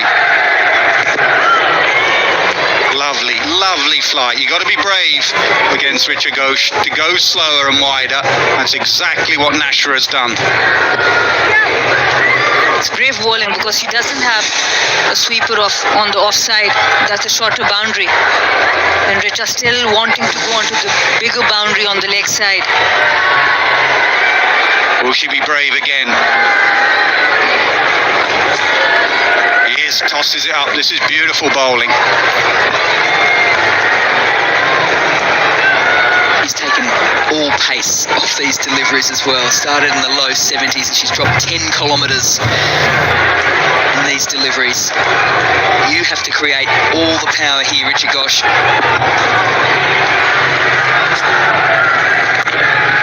Excellent over. Just 3 runs from the 18th over, no boundary.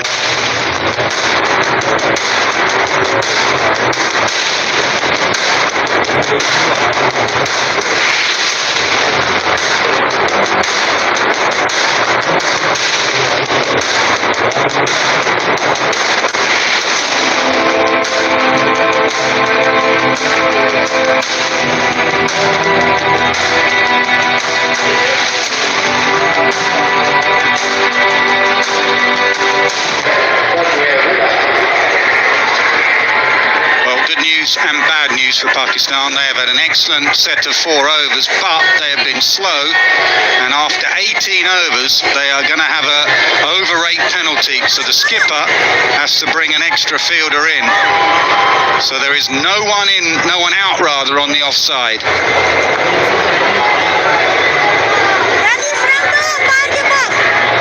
Remember, in the women's game, you're allowed 4 out, but because of this penalty, because they've been slow, they are only allowed a maximum of 3 out. They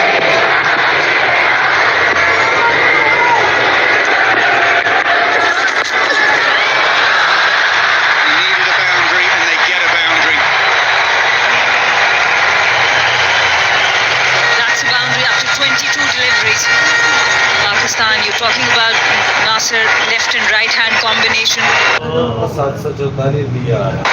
Because of that, maybe the change between overs has been slow.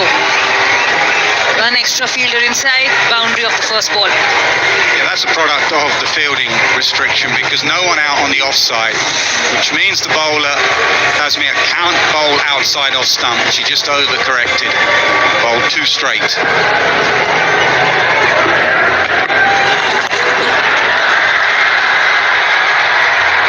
Diana does well.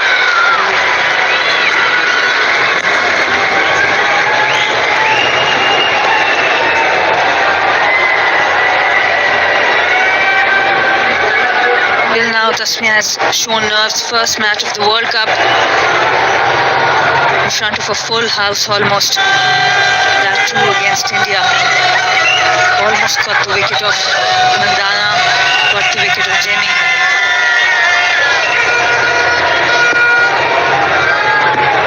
I was just down in the crowd too. It's a happy crowd. Like, it doesn't matter who's cheering for who.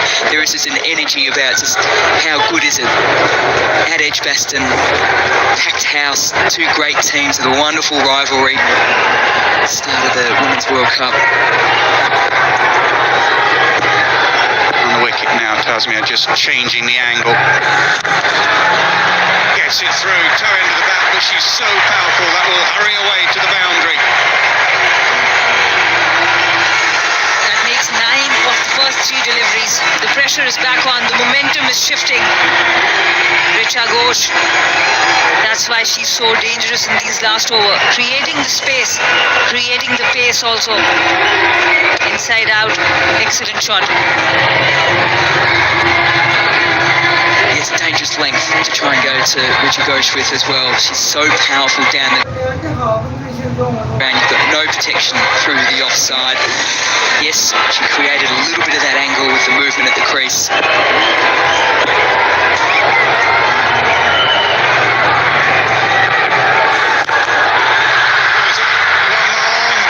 Is it going over her head? It is. 4 followed by 6.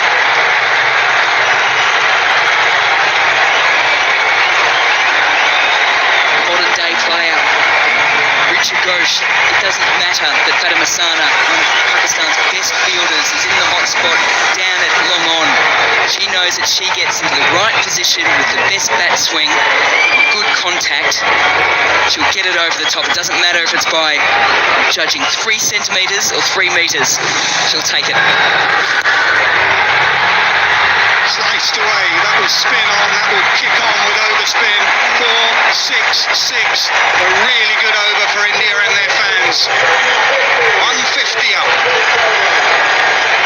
Fielding restriction coming in at this point, working really well for India. The debutant of the World Cup, Tasmia, is under pressure now. 19 of 5. This time got lucky, but she flashed hard. Another 4 runs added to India.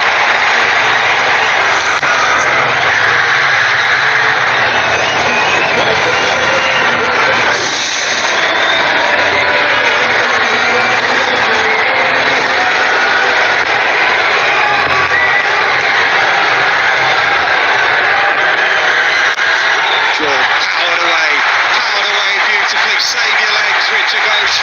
That is a wonderful bit of batting. A super over for India. 23 from it. And the Indian fans are awake now. That is for certain. 155 for 5.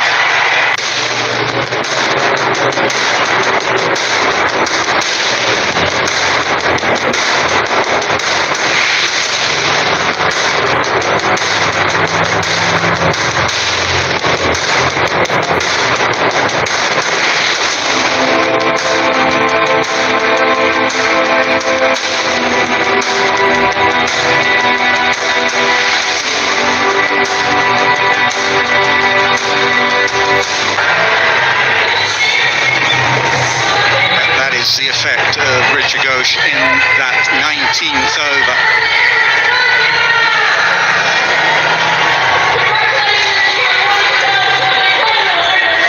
Really good over, much needed good over. It's going to be Fatima Sana now to finish off the skipper. Remember, still got that fielding restriction, so they've only got 3 in that inner circle. Again, everyone on the offside is up.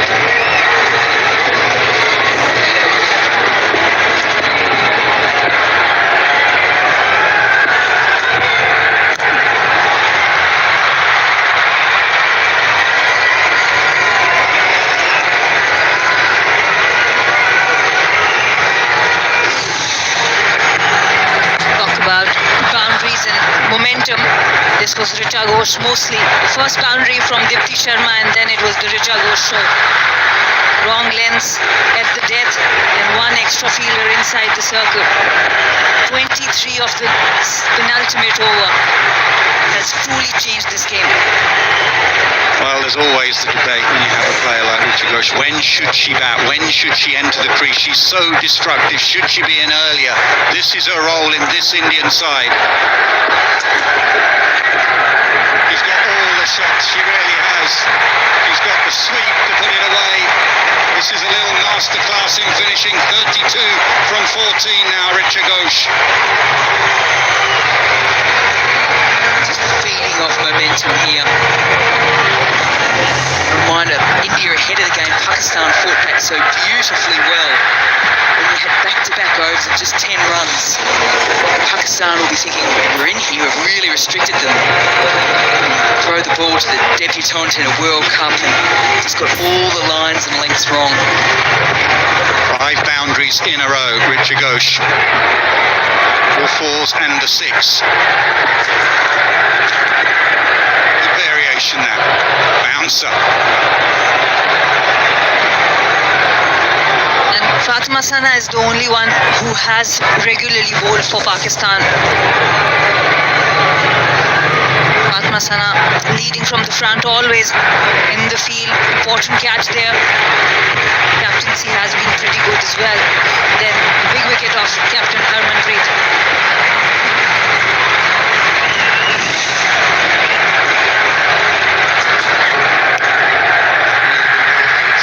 Plenty of them.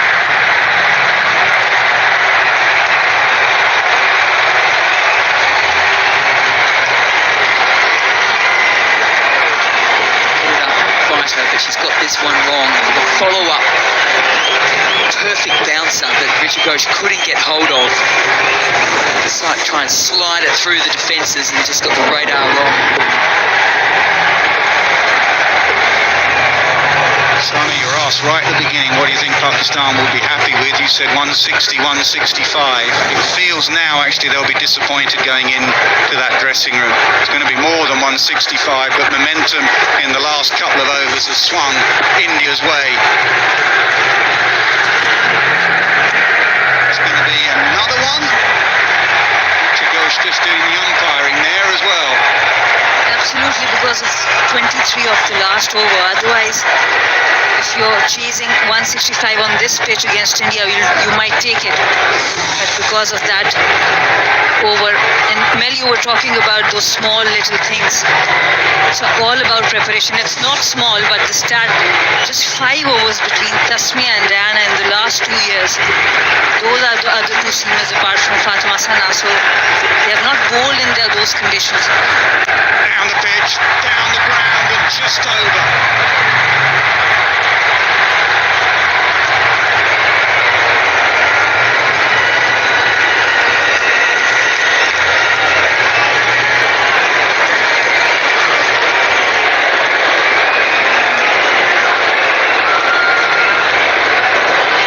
Almost getting the feeling that if it's a single, she's going to knock it back as well. In that kind of mood.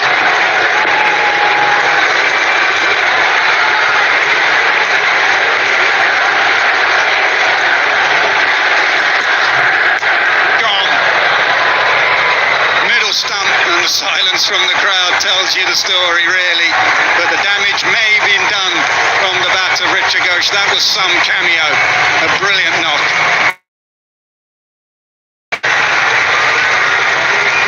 Brilliant knock. 200 strike rate at a time when team needed it. But it was Fatima Sana once again for Pakistan delivering. Hitting the off stump, getting a crucial wicket. Still 2 balls were left at that point, and Richa Ghosh, as we know, can score a lot. Excellent innings from her. 34 of 17, India 168 for 6.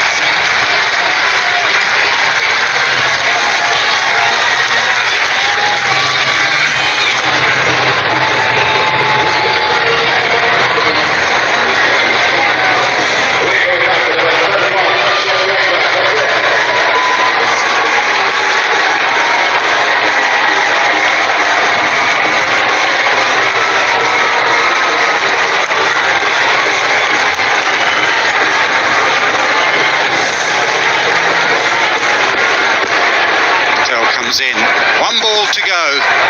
Third up, fine leg up. And more ball to go. Jones said she will scoop off there just as she was walking out to bat. It wasn't a scoop, it was an attempted sweep. There's the wicket. Got away with one there actually, Fatima Sana. It was in the slot. It was a length ball. Just took her eye off it. For once she tried to hit it too hard. Yep, a lot of WPL watching of Shriyanka Patil. She loves to go behind the wicket.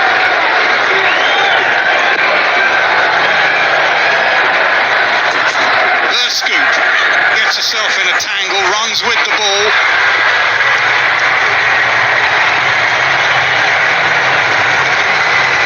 Sana debating whether to review, and she is going to review.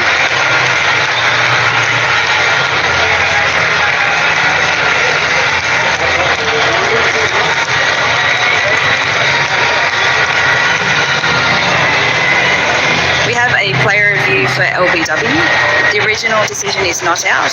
I've checked the feet. It is a fair delivery. I'm looking at split screen here. I'll look forward. Keep rolling it forward. Ball passes close to the glove. Can we move to ultra edge? Roll it forward. Got some murmurs there. Roll it forward. Keep rolling it forward. Thank you. Freeze it there. Have a spike as the ball is next to the glove. Go back to Jackie on field. Stay with your not out decision. Stand by. Make your signal now. Yeah, clear glove there. Fatima Sana just reviewed because she felt she had one.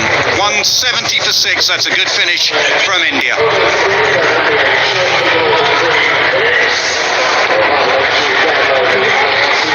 An innings that started with a 6 that was powered off the bat of Shefali Verma and was ended with a lot of power from Richa Ghosh. Smashed those last 2 overs. 38 runs were scored in those last 2 overs. And remember, there was an over 8 penalty and the fielder had to come in, and that was very costly, as were Pakistan's drop chances. Smriti Mandana even played beautifully. And India will feel on a pitch that's now been used for 3 games, they have a decent score on the board.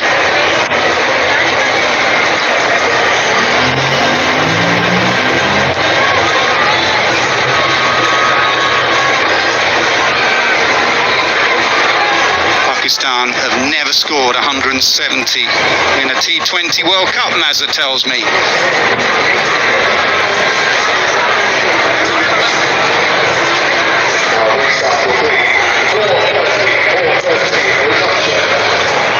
Okay, we're in between innings now. Let's hear from the Pakistan coach. Here's a man who's no stranger to an India-Pakistan contest, Wahab. What is the sort of score you were looking to restrict India?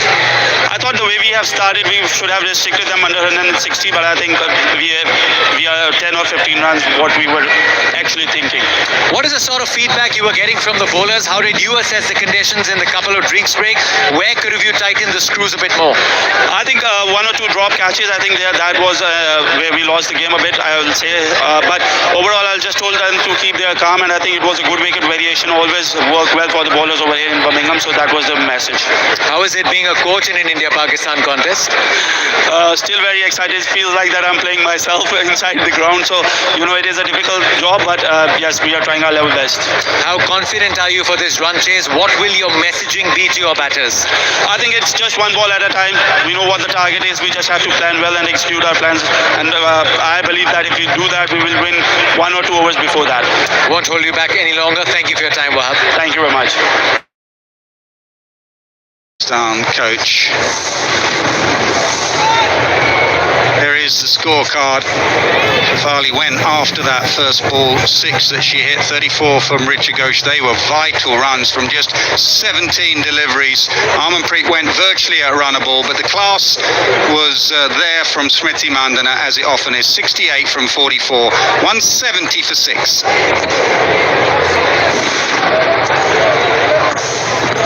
started with spin and the wicket in the first.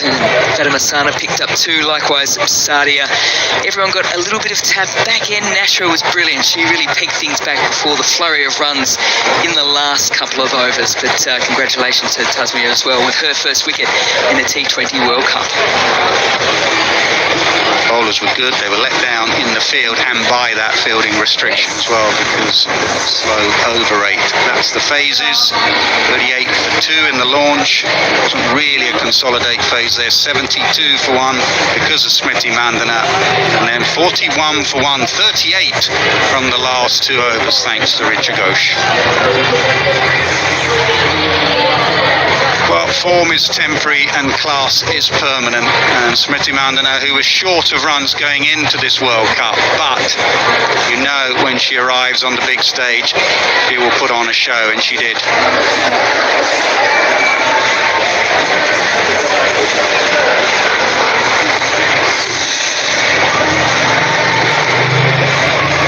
Love to figure out how she prepares for big tournaments, because I think it's a blueprint that so many people would love to have. She's got the classical style, yes, so she's got the sweeps and the cover drives, and it's one of the reasons why this ground here at Edgbaston is absolutely packed to the rafters today. Whether you're a fan of India or a fan of Pakistan, if you watch shots like that, everyone is up and applauding moments like this.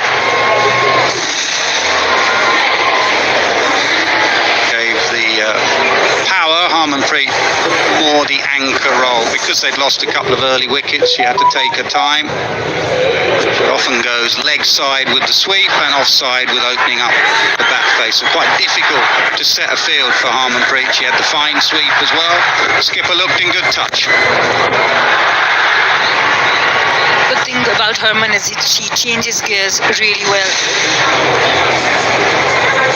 When she was about to launch, got the wicket, Fatima Sana, but very impressive with the bat. That was the first wicket. Sadia Iqbal, she has been amongst top 3 bowlers in the world. Jemmy, she got out early to the debutant Tasmia with the catch on the second attempt. Celebrations from Pakistan. And then it was Smriti Mandana show, but the wicket after she made 68 runs. Fatima Sana with the catch. Been sloppy in the field and giving Mandana a couple of chances. The fielding got better, catching got better. Probably the pick of the never easy with the boundary just behind you. And it was done. Of Richa Ghosh. Fatima Sana, as ever, showing her passion. Well, yesterday Australia scored 172, and that was plenty for South Africa. India have scored 170 here. Pakistan, remember, have never scored 170 in a T20 World Cup game. This would be a good time to make their first target of 171 in the run chase.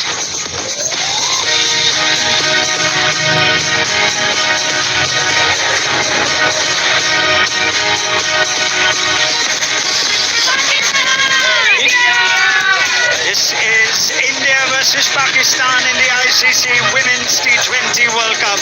And 6 first ball. Finger goes up. Sadia Iqbal strikes hard. That is textbook Smriti Mandana. She completed the catch. Smriti Mandana, another 50. A really good over for India and their fans.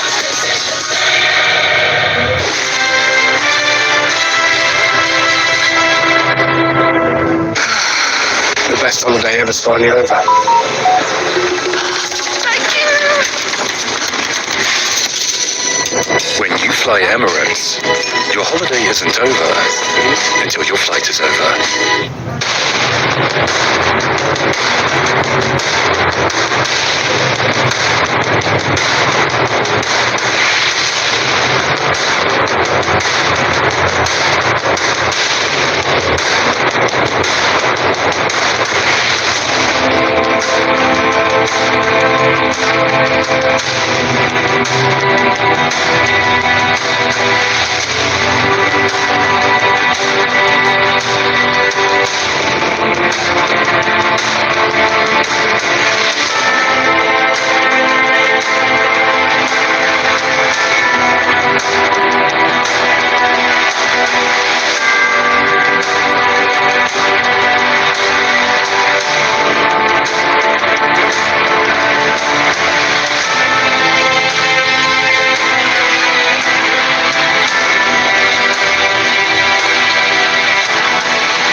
cricket's most electric openers. Today's guest redefined leadership on the world stage. One of cricket's most explosive icons. What a player, what a journey, what a story. Just go with me here, okay? Jason Holder, game on. Hey Dad, welcome to Game On with Grace. Tell me how your journey in cricket started. I can feel your energy, so don't give me that. There are a few things I would love to get off my chest. What do you think is the... It feels like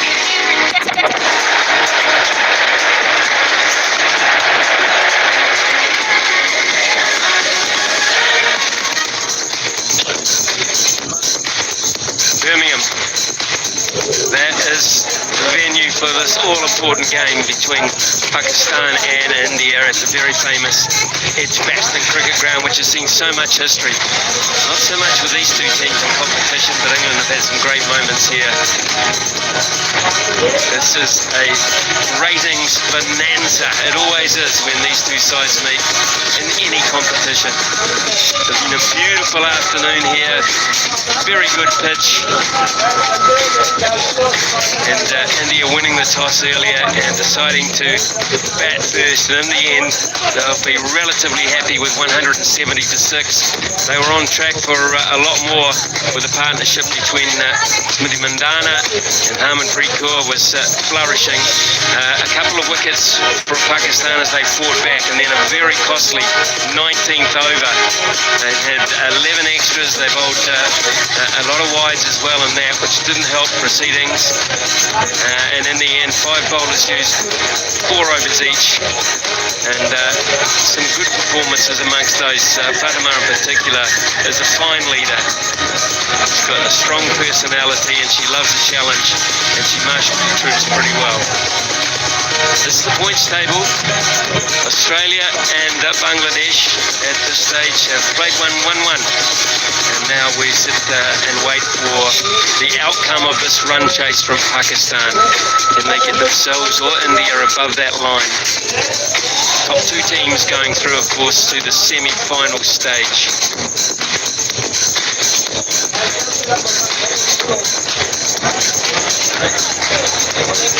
Gorgeous afternoon, it really has. Been some inclement weather leading into the first couple of days where people were rugged up with overcoats and beanies and all sorts of things to try and keep warm, but today it's really cool. 171 from 120 deliveries at 8.55 runs per over. Salamia alongside Ali Raj as well, so we've got a foot in both camps here as Pakistan mull over this run chase and how they go about it. Do they use the power play to their advantage, or do they pace themselves through with wickets in hand and look to go at the end? India, for their part, will be pretty happy that they've got a score that they feel they can defend, and it came late.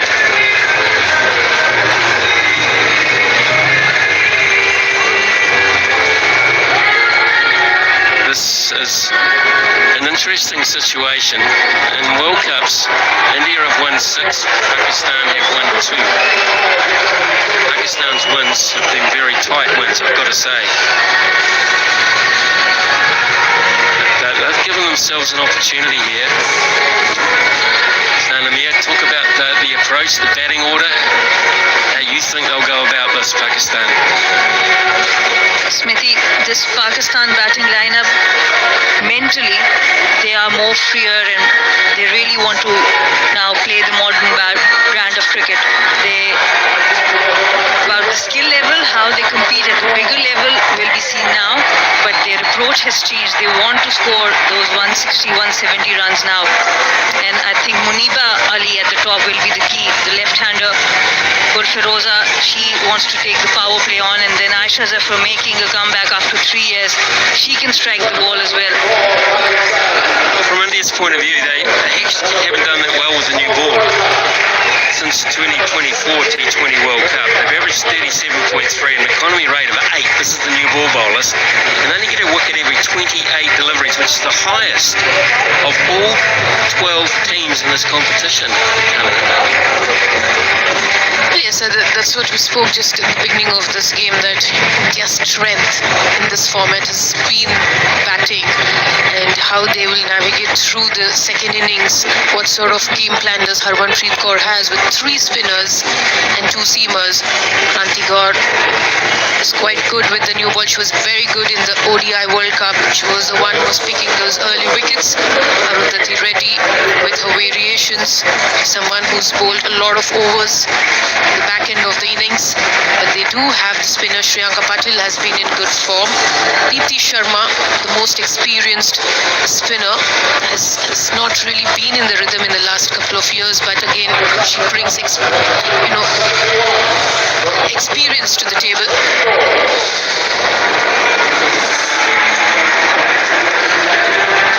Players out in the first power play, of course, and they are square of the wicket, one at deep point, one at the deep square leg. So the opportunity to use any pace to go fine down towards third man and towards fine leg. 4 players inside the circle on the offside and 3 on the onside. That is the field set.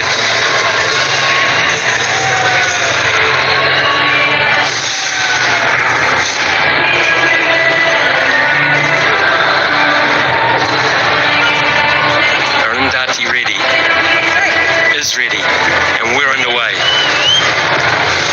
171 the target for Pakistan. It would be a bit of a boil over. It's on. Up and over, down towards that third area we talked about being exposed right from the get-go.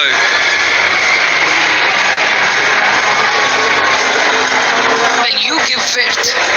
Any batter in this format is going to pounce on that, and that is what exactly happened. Arundhati Reddy, first ball pitched wide, outside off stump. Niba makes most of it. Loosener, it really was. It's just a gift. They're getting tighter than that. Time on the onside. Running between the wickets will be a key too.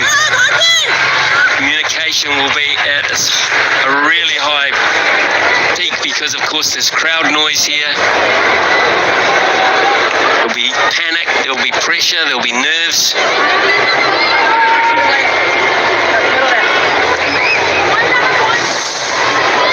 Gulfaroza, she comes through the system. She has played club cricket in Pakistan, then the university level cricket, then the age group cricket. She's come through the system. Wants to attack initially. Possibility of a difficult leg side stumping there with that in-swing delivery to the right hander. 2 players out. One in front of square, one behind square on the onside. That. It's a field set, right hand and left hand combination, just as India had at the top of their order. It's good cricket. Smart stuff to start with. Pakistan had a chance, and even in the warm-up, almost chasing 200 runs against West Indies. Just Fatima Sana coming in the batting order quite late. So this team, they believe they can chase big totals, and that's so important.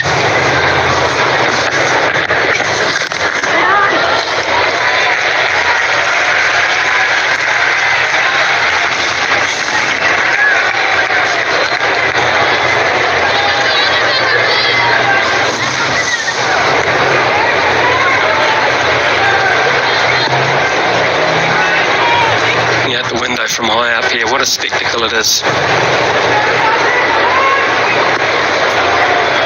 Bathed in beautiful sunshine. On the leg side. And a wide. Hasn't been the most pure start this from Reddy.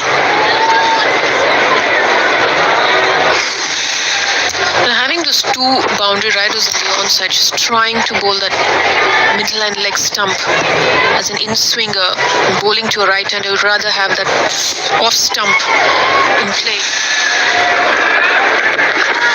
Yours, wasn't it?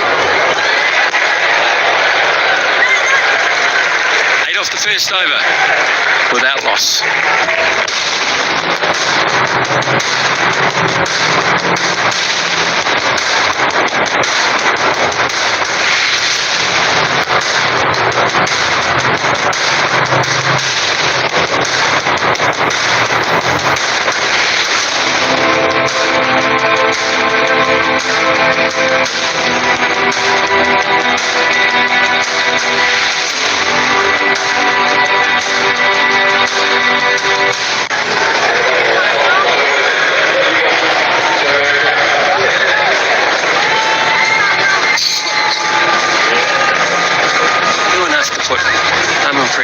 Under pressure as captain.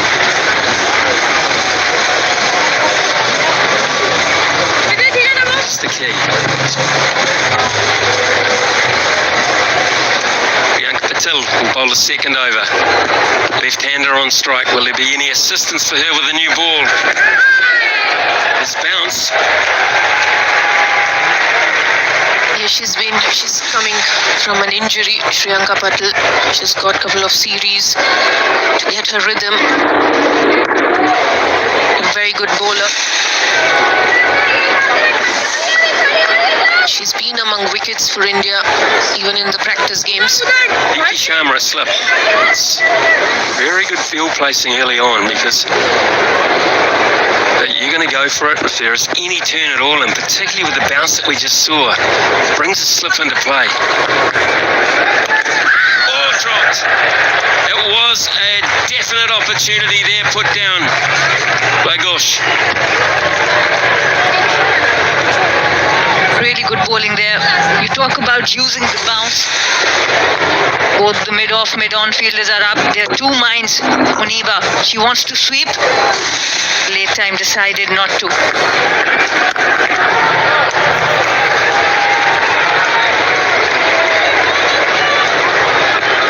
Terrific piece of bowling. In fact, this has been a very impressive start with the bounce, and look at the turn too. This, we remind you, is the third game on this particular surface, so if it's going to turn, it's going to be the second innings of the third game, and it just might. It could be a big factor.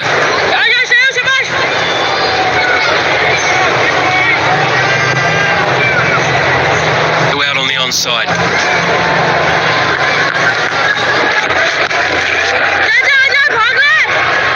Should be looking for two here. Don't get it. Put pressure on those outfielders. And she's also bowling at a good pace, Priyanka Patil. 84, 85 kilometers per hour. And getting a little bit of a turn off the wicket.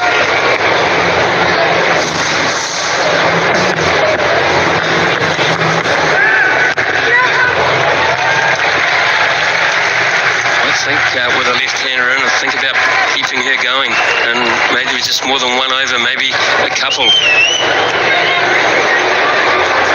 Proving quite awkward.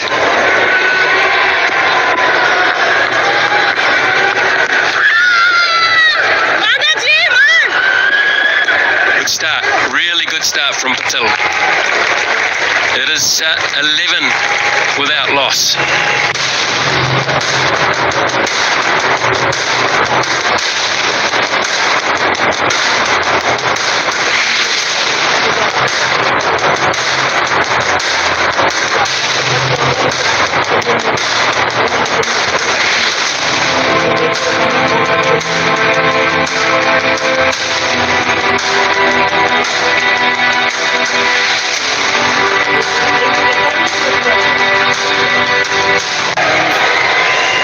The Pakistan lineup as it stands at the moment.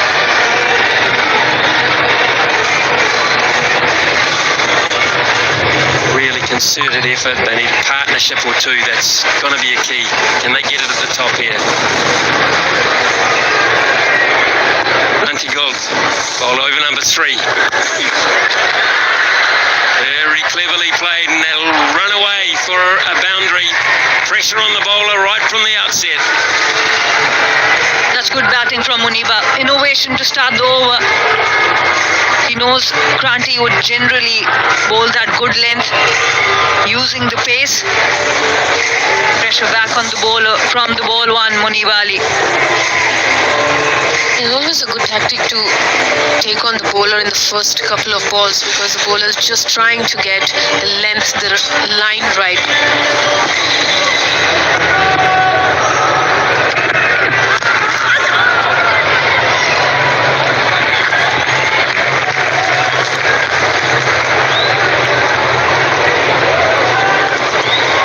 Well, the class act of the day so far has been Smriti Mandana.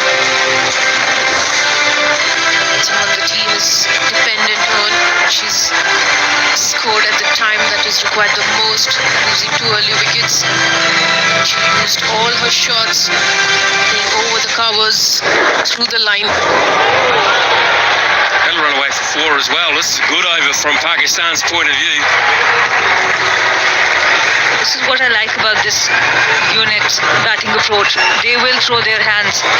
They will go and look for runs. This time Gul Feroza. She's playing her first World Cup for T20 World Cup for Pakistan.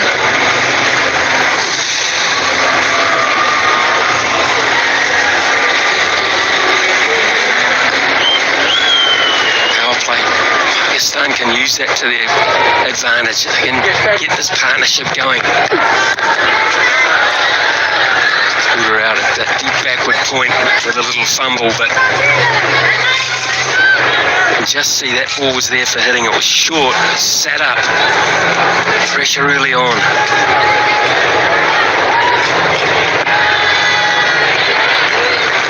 Feroza has replaced Sidra Amin, who has been brilliant in the ODIs, especially in the ODIs for Pakistan, has got really good experience in T20 cricket as well.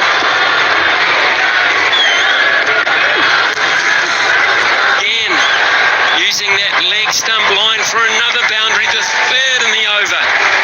14 from it so far, still a ball to come. These 3 boundaries in this over definitely eases that pressure mounted on these 2 batters because of the second over being too tight. Kranti out trying to hit the ball but is bowling towards more the shorter area. Gives a little more time for the batters to go onto the back foot. Early pressure on India here. Got a goodish total. But they need to start well with the ball. They're under pressure. Touch and go in terms of width. 25 without loss.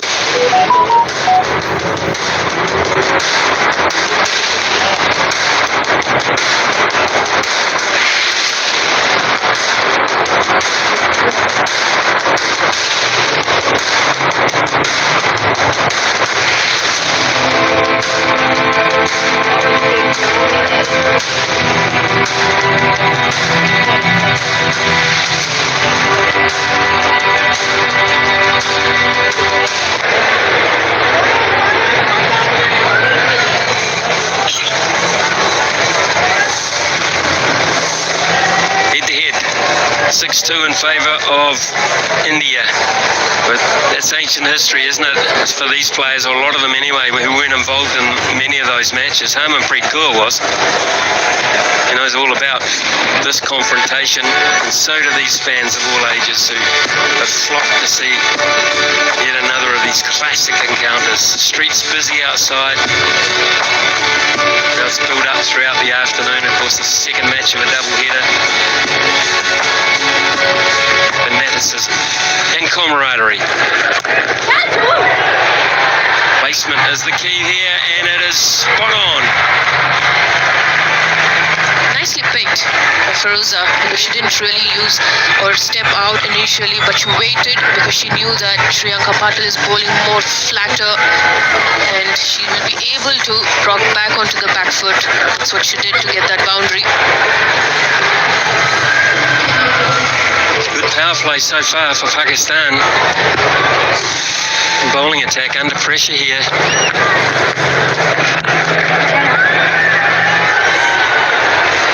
Play with freedom, play without fear. These young batters, Gul Firoza, who has just started playing for Pakistan. He's got 250s, one against Nepal, one against UAE, but this is the opportunity for her to show her skill at a bigger stage. Slipper's gone out, left-hander on strike. It's because Pakistan have started well. Sweeps for four, glorious shot.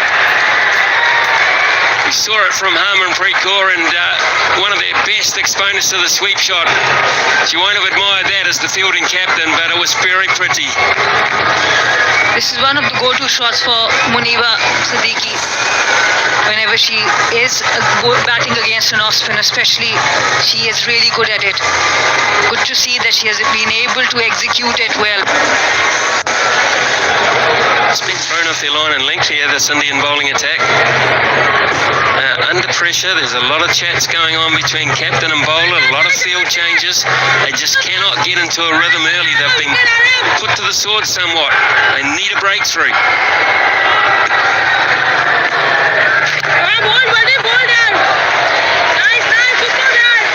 Some dots as well to build some pressure.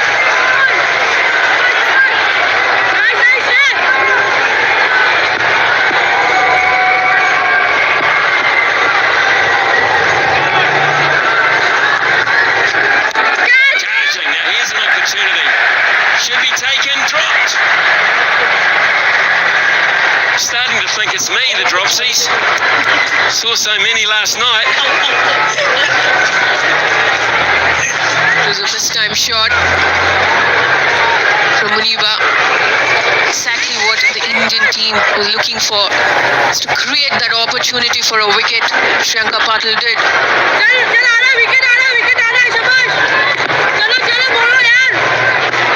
Arundhati ready at point. Missed opportunity. Better placement, much better control in the shot. Having said that, a really good over for Pakistan. 12 from it, 37 for none after 4.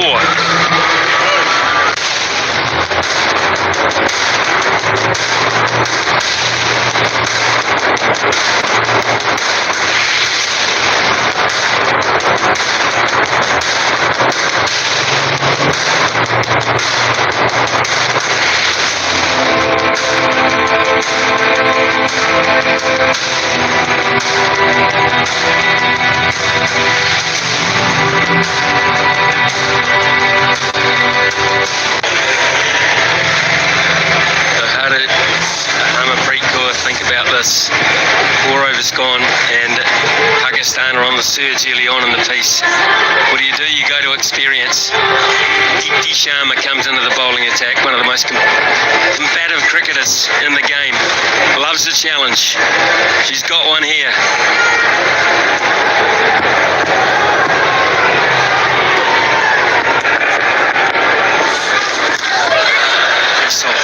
Beautifully bowled. Well, that's what Deepti gets to the table, is her experience. The current situation, she's always been that one player that captain always has gone to.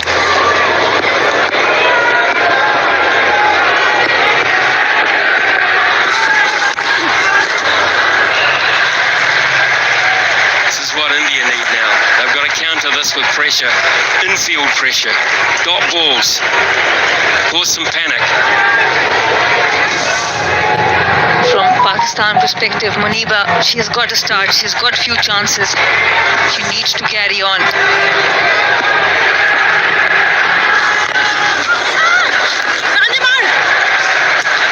I think Deepti is also someone who's a little slower than Shriyanka Patil with her pace. She's bowling around 70 to 79, and that's the reason the batters are finding it a little difficult to time the ball. It's not coming as quick as they've expected when they're facing Shriyanka Patil. On the charge, can't get there, can't get the timing right, we'll get a single.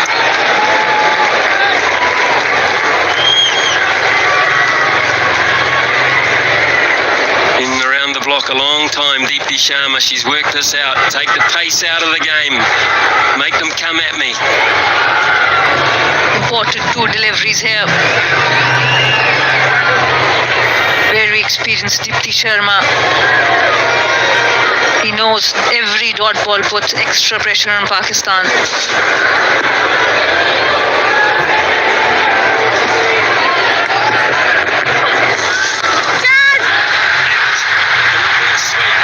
Just a little bit too clever. Wasn't necessary. Did they have to play it? Did they have to take that risk? And that was the pressure of Deepti Sharma. Yes, that's the pressure of those 3 dot balls that Deepti created. She knew that the batters are going to attack her in the last 2 balls and just altered her length, her line. She got that wicket India needed at this point of time, breaking this partnership.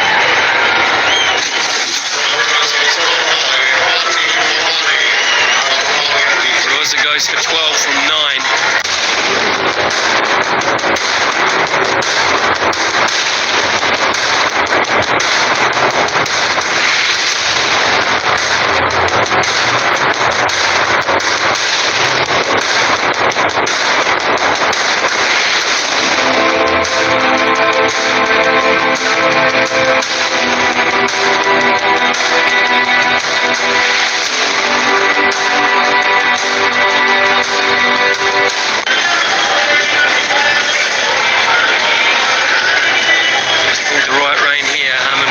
She said to Deepti Sharma, give me something, I need it. Well, she's bowled 5 deliveries, she's gone for a single and taken a wicket, which has brought a new player to the crease, and Yashar Zafar at number 3 for Pakistan. They've got to keep this momentum going. Just a little footnote for you, we're talking about catching. We're only into the 3rd day of this World Cup. 58% is the catching efficiency in this World Cup. Boundary is it to get underway? No, it won't be. It'll just be the single. 31 drops in 6 games. It's not been a highlight, has it? 39 for 1 after 5.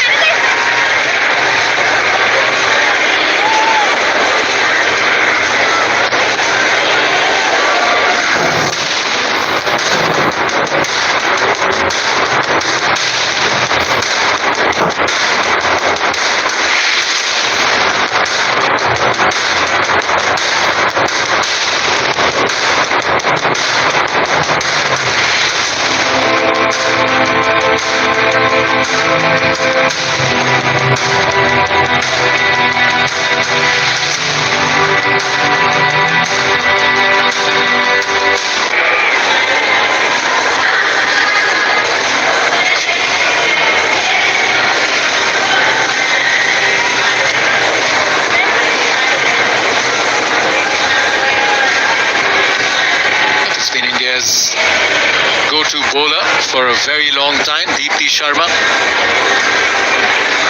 Usually someone you'd want to keep a few overs in the back of the innings, but Harmanpreet Kaur, realizing the need to break the opening partnership and was threatening in this power play. Muniba must carry on, that must be the message from the dressing room. Aisha Zafar, just about a month from now, brought up a maiden T20 International 100 against Zimbabwe.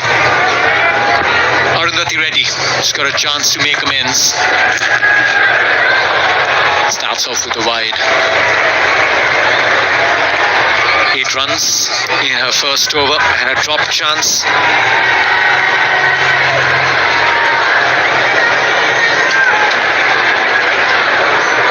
Chopra joining me in the com box.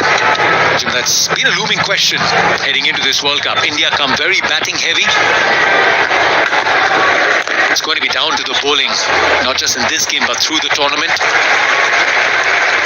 2 options from the 4 medium pacers to pick from. They've gone in with Arundhati Reddy and Kranti Gaur. And you've got a lot of spinners, but they will have to overcompensate, not just with the bat but also on the field. They may not be very happy with the fielding effort so far.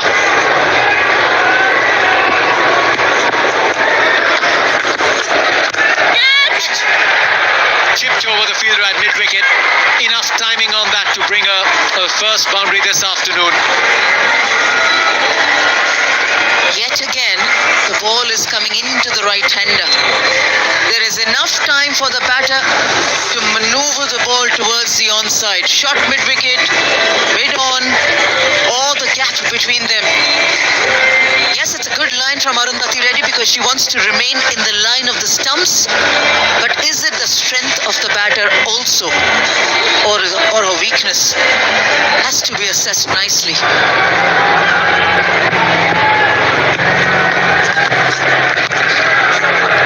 Goes wide this time. No one out there in deep third. Back-to-back boundaries for Aisha Zafar. Making a comeback in T20 World Cups after 8 long years and making it count from the word go. She's doing exactly what she's been asked in terms of the chase against India, in terms of maintaining the run rate, in terms of maintaining the impact and the pressure back on the Indian bowlers. Yes, to go back to what you mentioned, Jatin, not playing Renuka Singh Thakur indicates a couple of reasons. A, that maybe the team feels that the swing is not enough as a reliant on a fast bowler.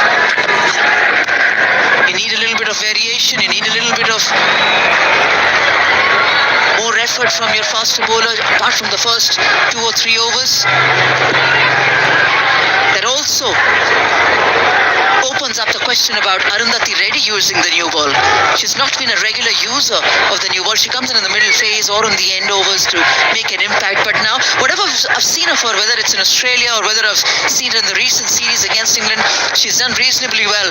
But what the other side of it is, that when she comes in towards the end or the latter half of the game, she's been conceding quite a few runs. So which side of the coin are you looking at to balance alongside Kranti Gaud?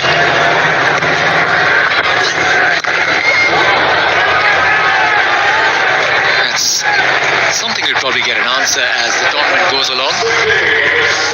50 up on the board for Pakistan. This is their highest power play score against India in all T20 internationals. Must feel a bit relieved, that dressing room. So Hussain joins us in the commentary box. They have lost a wicket, a couple of chances, but it's a good start for Pakistan.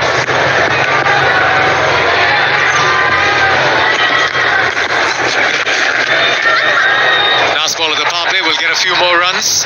Got to see that effort from short fine leg. 2 runs to end the power play.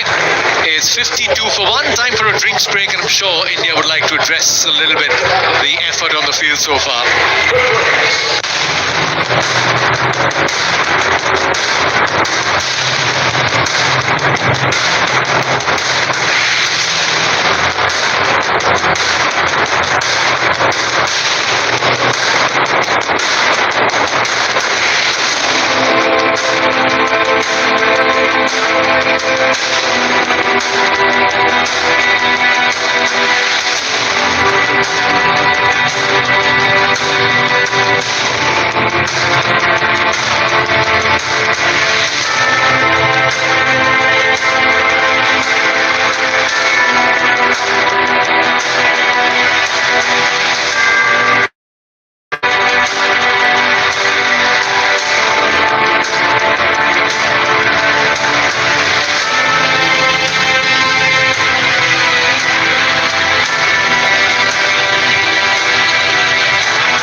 Stands up in a crisis situation for India. So the target he's set in front of the team, to simplify it, is try and get us close to the 100-run mark in about 12 overs. It's not easy to change the intention, which just take that step towards that direction. They do have batting depth. Fatima Sana has been going through a very good period with the bat in the last few matches. They will believe with the start they can take this game deep. They start that game up now since a deep dive into a lot of situations in cricket. 58% the catching efficiency so far in this World Cup. We've also seen it around a lot of leagues of late, especially in this format. Sometimes there's day and night cricket and you talk about lights and everything. Do you have a theory on so many catches going down in T20 cricket? I don't, to be honest. I do. It is noticeable. A lot of things have improved in the women's game beyond recognition. I think especially catching in the deep, catching on the boundary. See in the men's game so many relay catches, and the catching on the rope is phenomenal. I think that is an area that virtually every side can improve on in the women's game.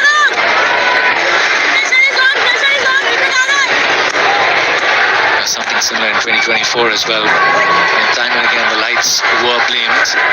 Day game here, Deepti Sharma. Absolutely no pace on offer. Yeah, England let themselves down in Dubai against the West Indies in that must-win game. It was a group stage game and they dropped. It was the Ring of Fire, it's called, under lights. They just didn't pick it up. But they do play a lot under lights. Now the women, what do you think Harmanpreet was saying in the huddle? Keep calm, control yourself. Yes, we've dropped a couple of opportunities. Amol was trying to explain himself, being forceful, and then Harmanpreet Kaur saying, calm down. Remain in the contest. 198 T20 games for Harmanpreet Kaur. She certainly knows the importance of remaining in the moment. Things can change very quickly, can come in the favor, can go away, but you got to remain calm.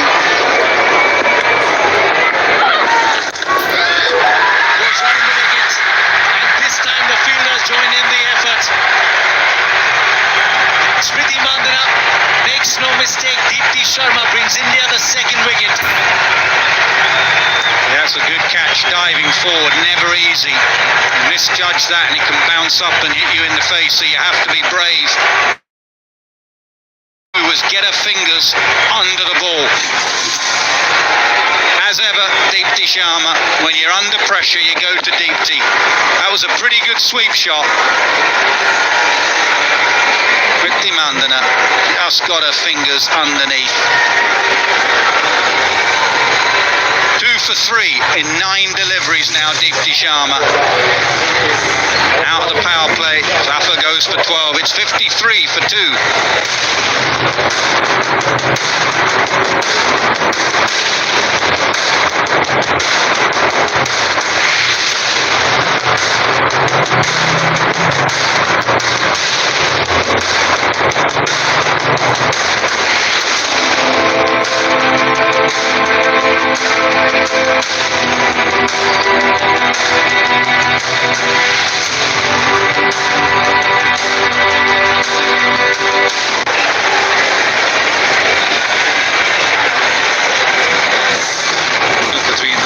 that she's bowled. Saira Javeen walks out of bat at number 4. First time in the T20 World Cup. The team's very excited. Hearing a lot of things about her. Straight into the pressure pit. India-Pakistan contest.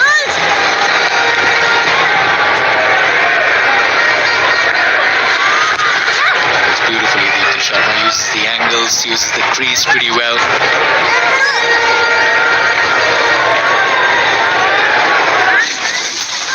Outstanding for Deepti Sharma. You bring her on just as the captain would expect from her seasoned campaigner, seasoned bowler. Nice partnership with Smriti Mandana there. A step here or there for Smriti, the catch would have been grasped.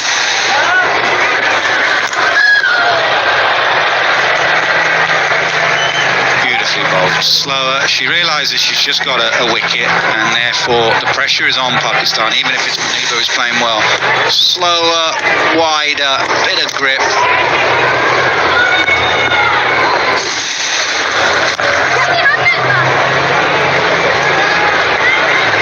Another wonderful over from Deepti Sharma that dropped the wicket of Aisha Zafar. It's 55 for 2. 2 for 5 in 2 overs. Incredible stat really for someone like Deepti Sharma. All those wickets you talk about, second highest. She went 5 games without taking a wicket. T20 internationals against Australia and South Africa. Because even when you're not bowling well, you get wickets caught in the deep in this format. She got a fifer in Johannesburg, I think, in the 4th game of that series. She obviously knows English cricket very well and English conditions. She's played here quite a bit in the 100 and for India. Over the last few years, especially playing in the 100, whether it's Deepti Sharma, Smriti Mandana, Richa Ghosh, everyone has been around there in the summer of UK. Today one can clearly say it's a summer day in UK. It's nice and bright and sunny and not windy. Now Sri Charni. Left arm spin from the other end. Straight away, cracker of a shot straight to the fielder. India would like this way round. They would love Deepti to be bowling to the left-hander and Sri Charni to be bowling to the right-hander. Especially a right-hander who's just come in. And when Deepti just fell away in the last few months, Sri Charni stood up very well. Now they've got to be tight, especially on the offside. No easy singles.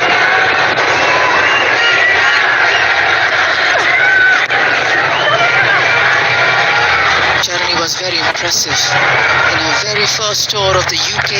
Last year, that is, prior to the 2025 ICC World Cup. 10 wickets in the series. Player of the series as well for her. So she'll take a lot of confidence from that. The variation, the slowness, all that will come through with experience for Charni.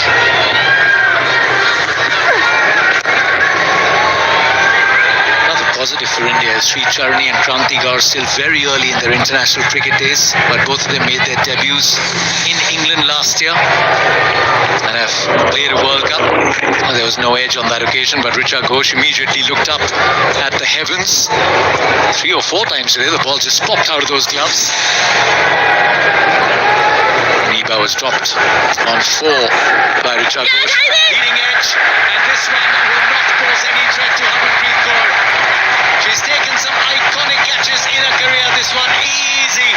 As Sarah walks back to the dressing room, Sri Charni gets a wicket in her first. And that's why they want the right-hander on strike to a left-arm spinner. We talk about match-ups, but when it's spinning away from the bat, the little turn to leg can bring in a leading edge, especially on a pitch that's playing its 3rd game in 3 days. Tries to turn to leg to get the single, leading edge, and Harmanpreet is not dropping that. Deepti one end, Charni the other. Spin to win India. It's 58 for 3.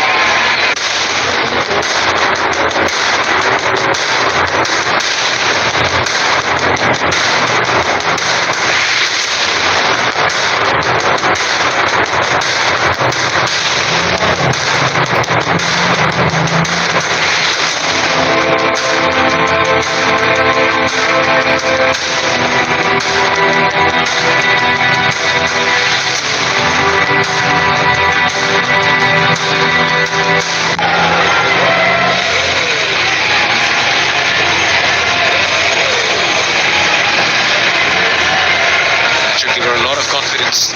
Sri Charni picks up a wicket on the 4th ball, a lot of experience. Natalia Parvez walks out to bat at number 5. Wickets in quick succession. And this is that phase.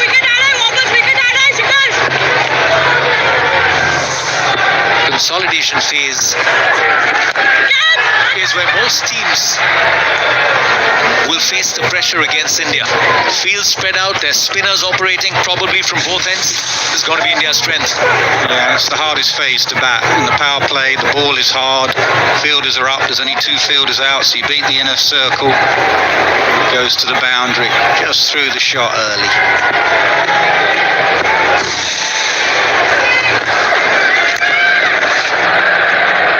Good start to a World Cup campaign. Sri Charni, successful over comes to an end, 59 for 3.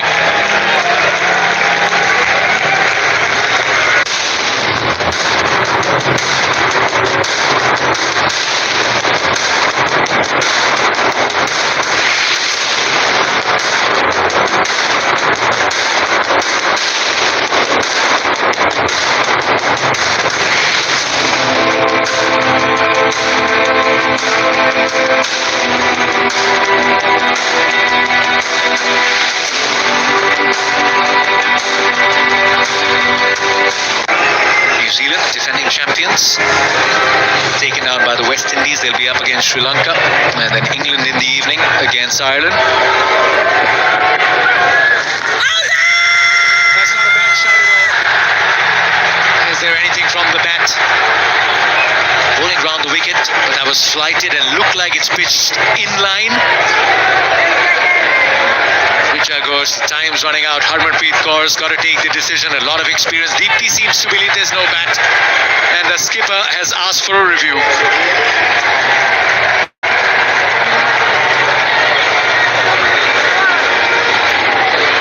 Player review for LBW. Original decision is not out. I've checked the feet. It is a fair delivery. I'm looking at split screen. Roll it forward. Keep rolling. Thank you. Ball passes under the bat. Can we move to ultra edge, please?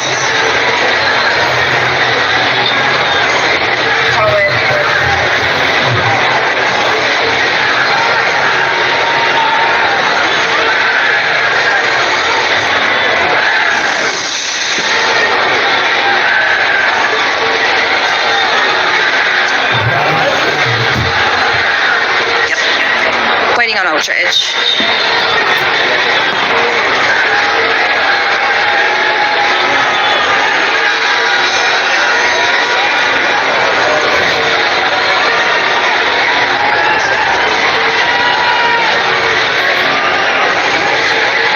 Ultra edge coming up. Roll it forward. Keep rolling it forward. There's a gap on the left there. Keep rolling it forward. Keep rolling it forward.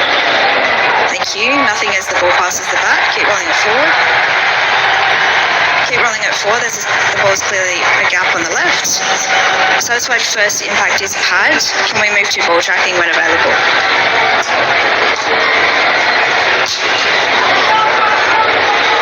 Pitching is in line. Impact is in line. Wickets are umpire's call. We go back to Claire. Stay with your not out decision. Stand by. Make your signal. Good call. The ball just held on to its line. Did not straighten enough.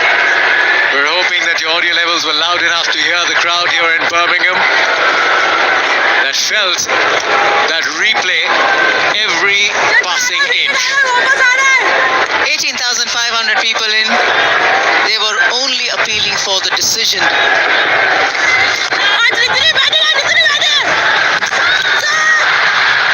again, another appeal from Richa Ghosh. Yet again, the crowd erupts. Even though they know that it's safe for Pakistan, still the decision and the hope for that in favor of India is still waiting with the crowd. Do not take a chance with Deepti Sharma's arm. It was actually a throw that kick-started this career, accompanying her brother to his coaching stint, waiting outside the boundary ropes, and a rocket throw.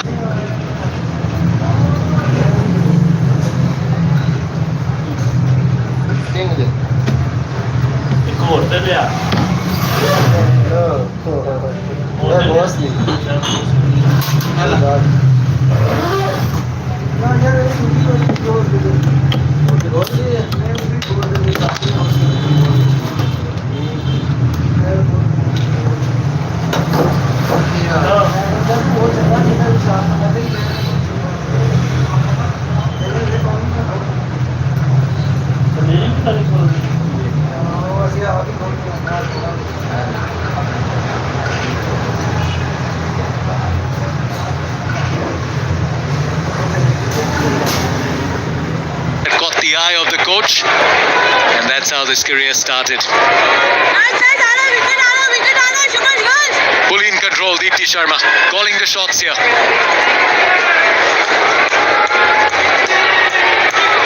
Munib has just been stranded at the non-striker end for a while. Watching a lot of action unfold at the other end. Pakistan feeling the pressure here. I saw that happen yesterday to Laura Wolfart actually. She was at the non-striker's end, chewing up deliveries when she did get on strike. Just lose the rhythm of batting a bit. Muniba's got to make sure she doesn't lose that rhythm now. She's played nicely.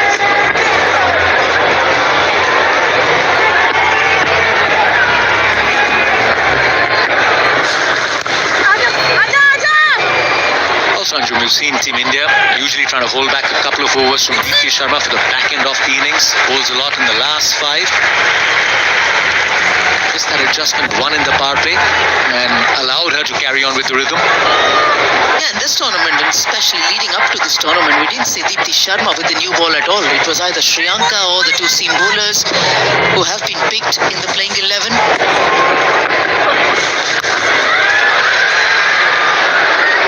Whether it's given opportunity or also to understand the different phase in which Harmanpreet Kaur can utilize Deepti Sharma. Of course, the skill of Deepti allows the captain to have those options up her sleeve. But each time they need a wicket, the ball does go in her direction. It was a good power play for Pakistan, but India are now turning up the heat. 25 for 3 in the last 30 balls as the 9th over comes to an end.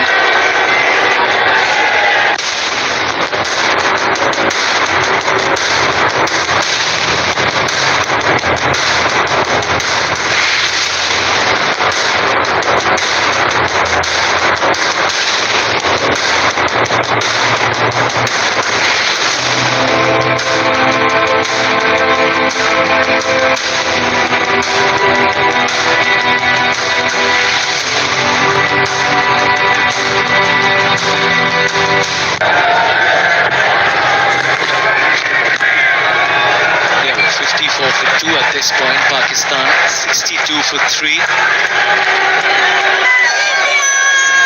to steady the ship, but they also need to keep the required run rate in check. It's crept over 10 now.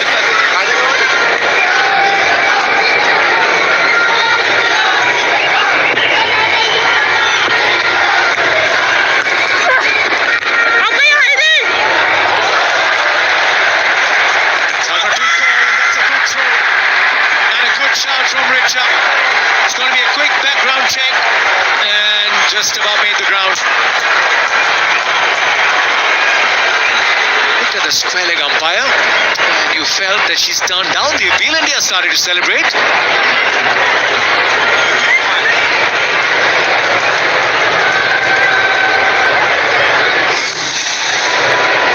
Well, Harmanpreet believes she's got the run out. That was quite brilliant. Dive, gets in the hand.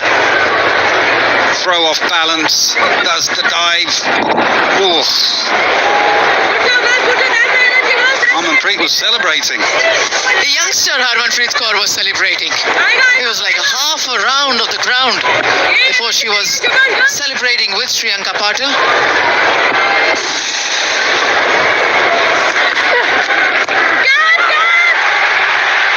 Chance for off Kranti Gaur, interested for a long time, but falls just short. She picked that up a bit late. Fair play to Maneba, actually. Dive. See the hit down the ground. The dive from Maneba. Attention to detail. If she hadn't dived in, she would have been out by a distance.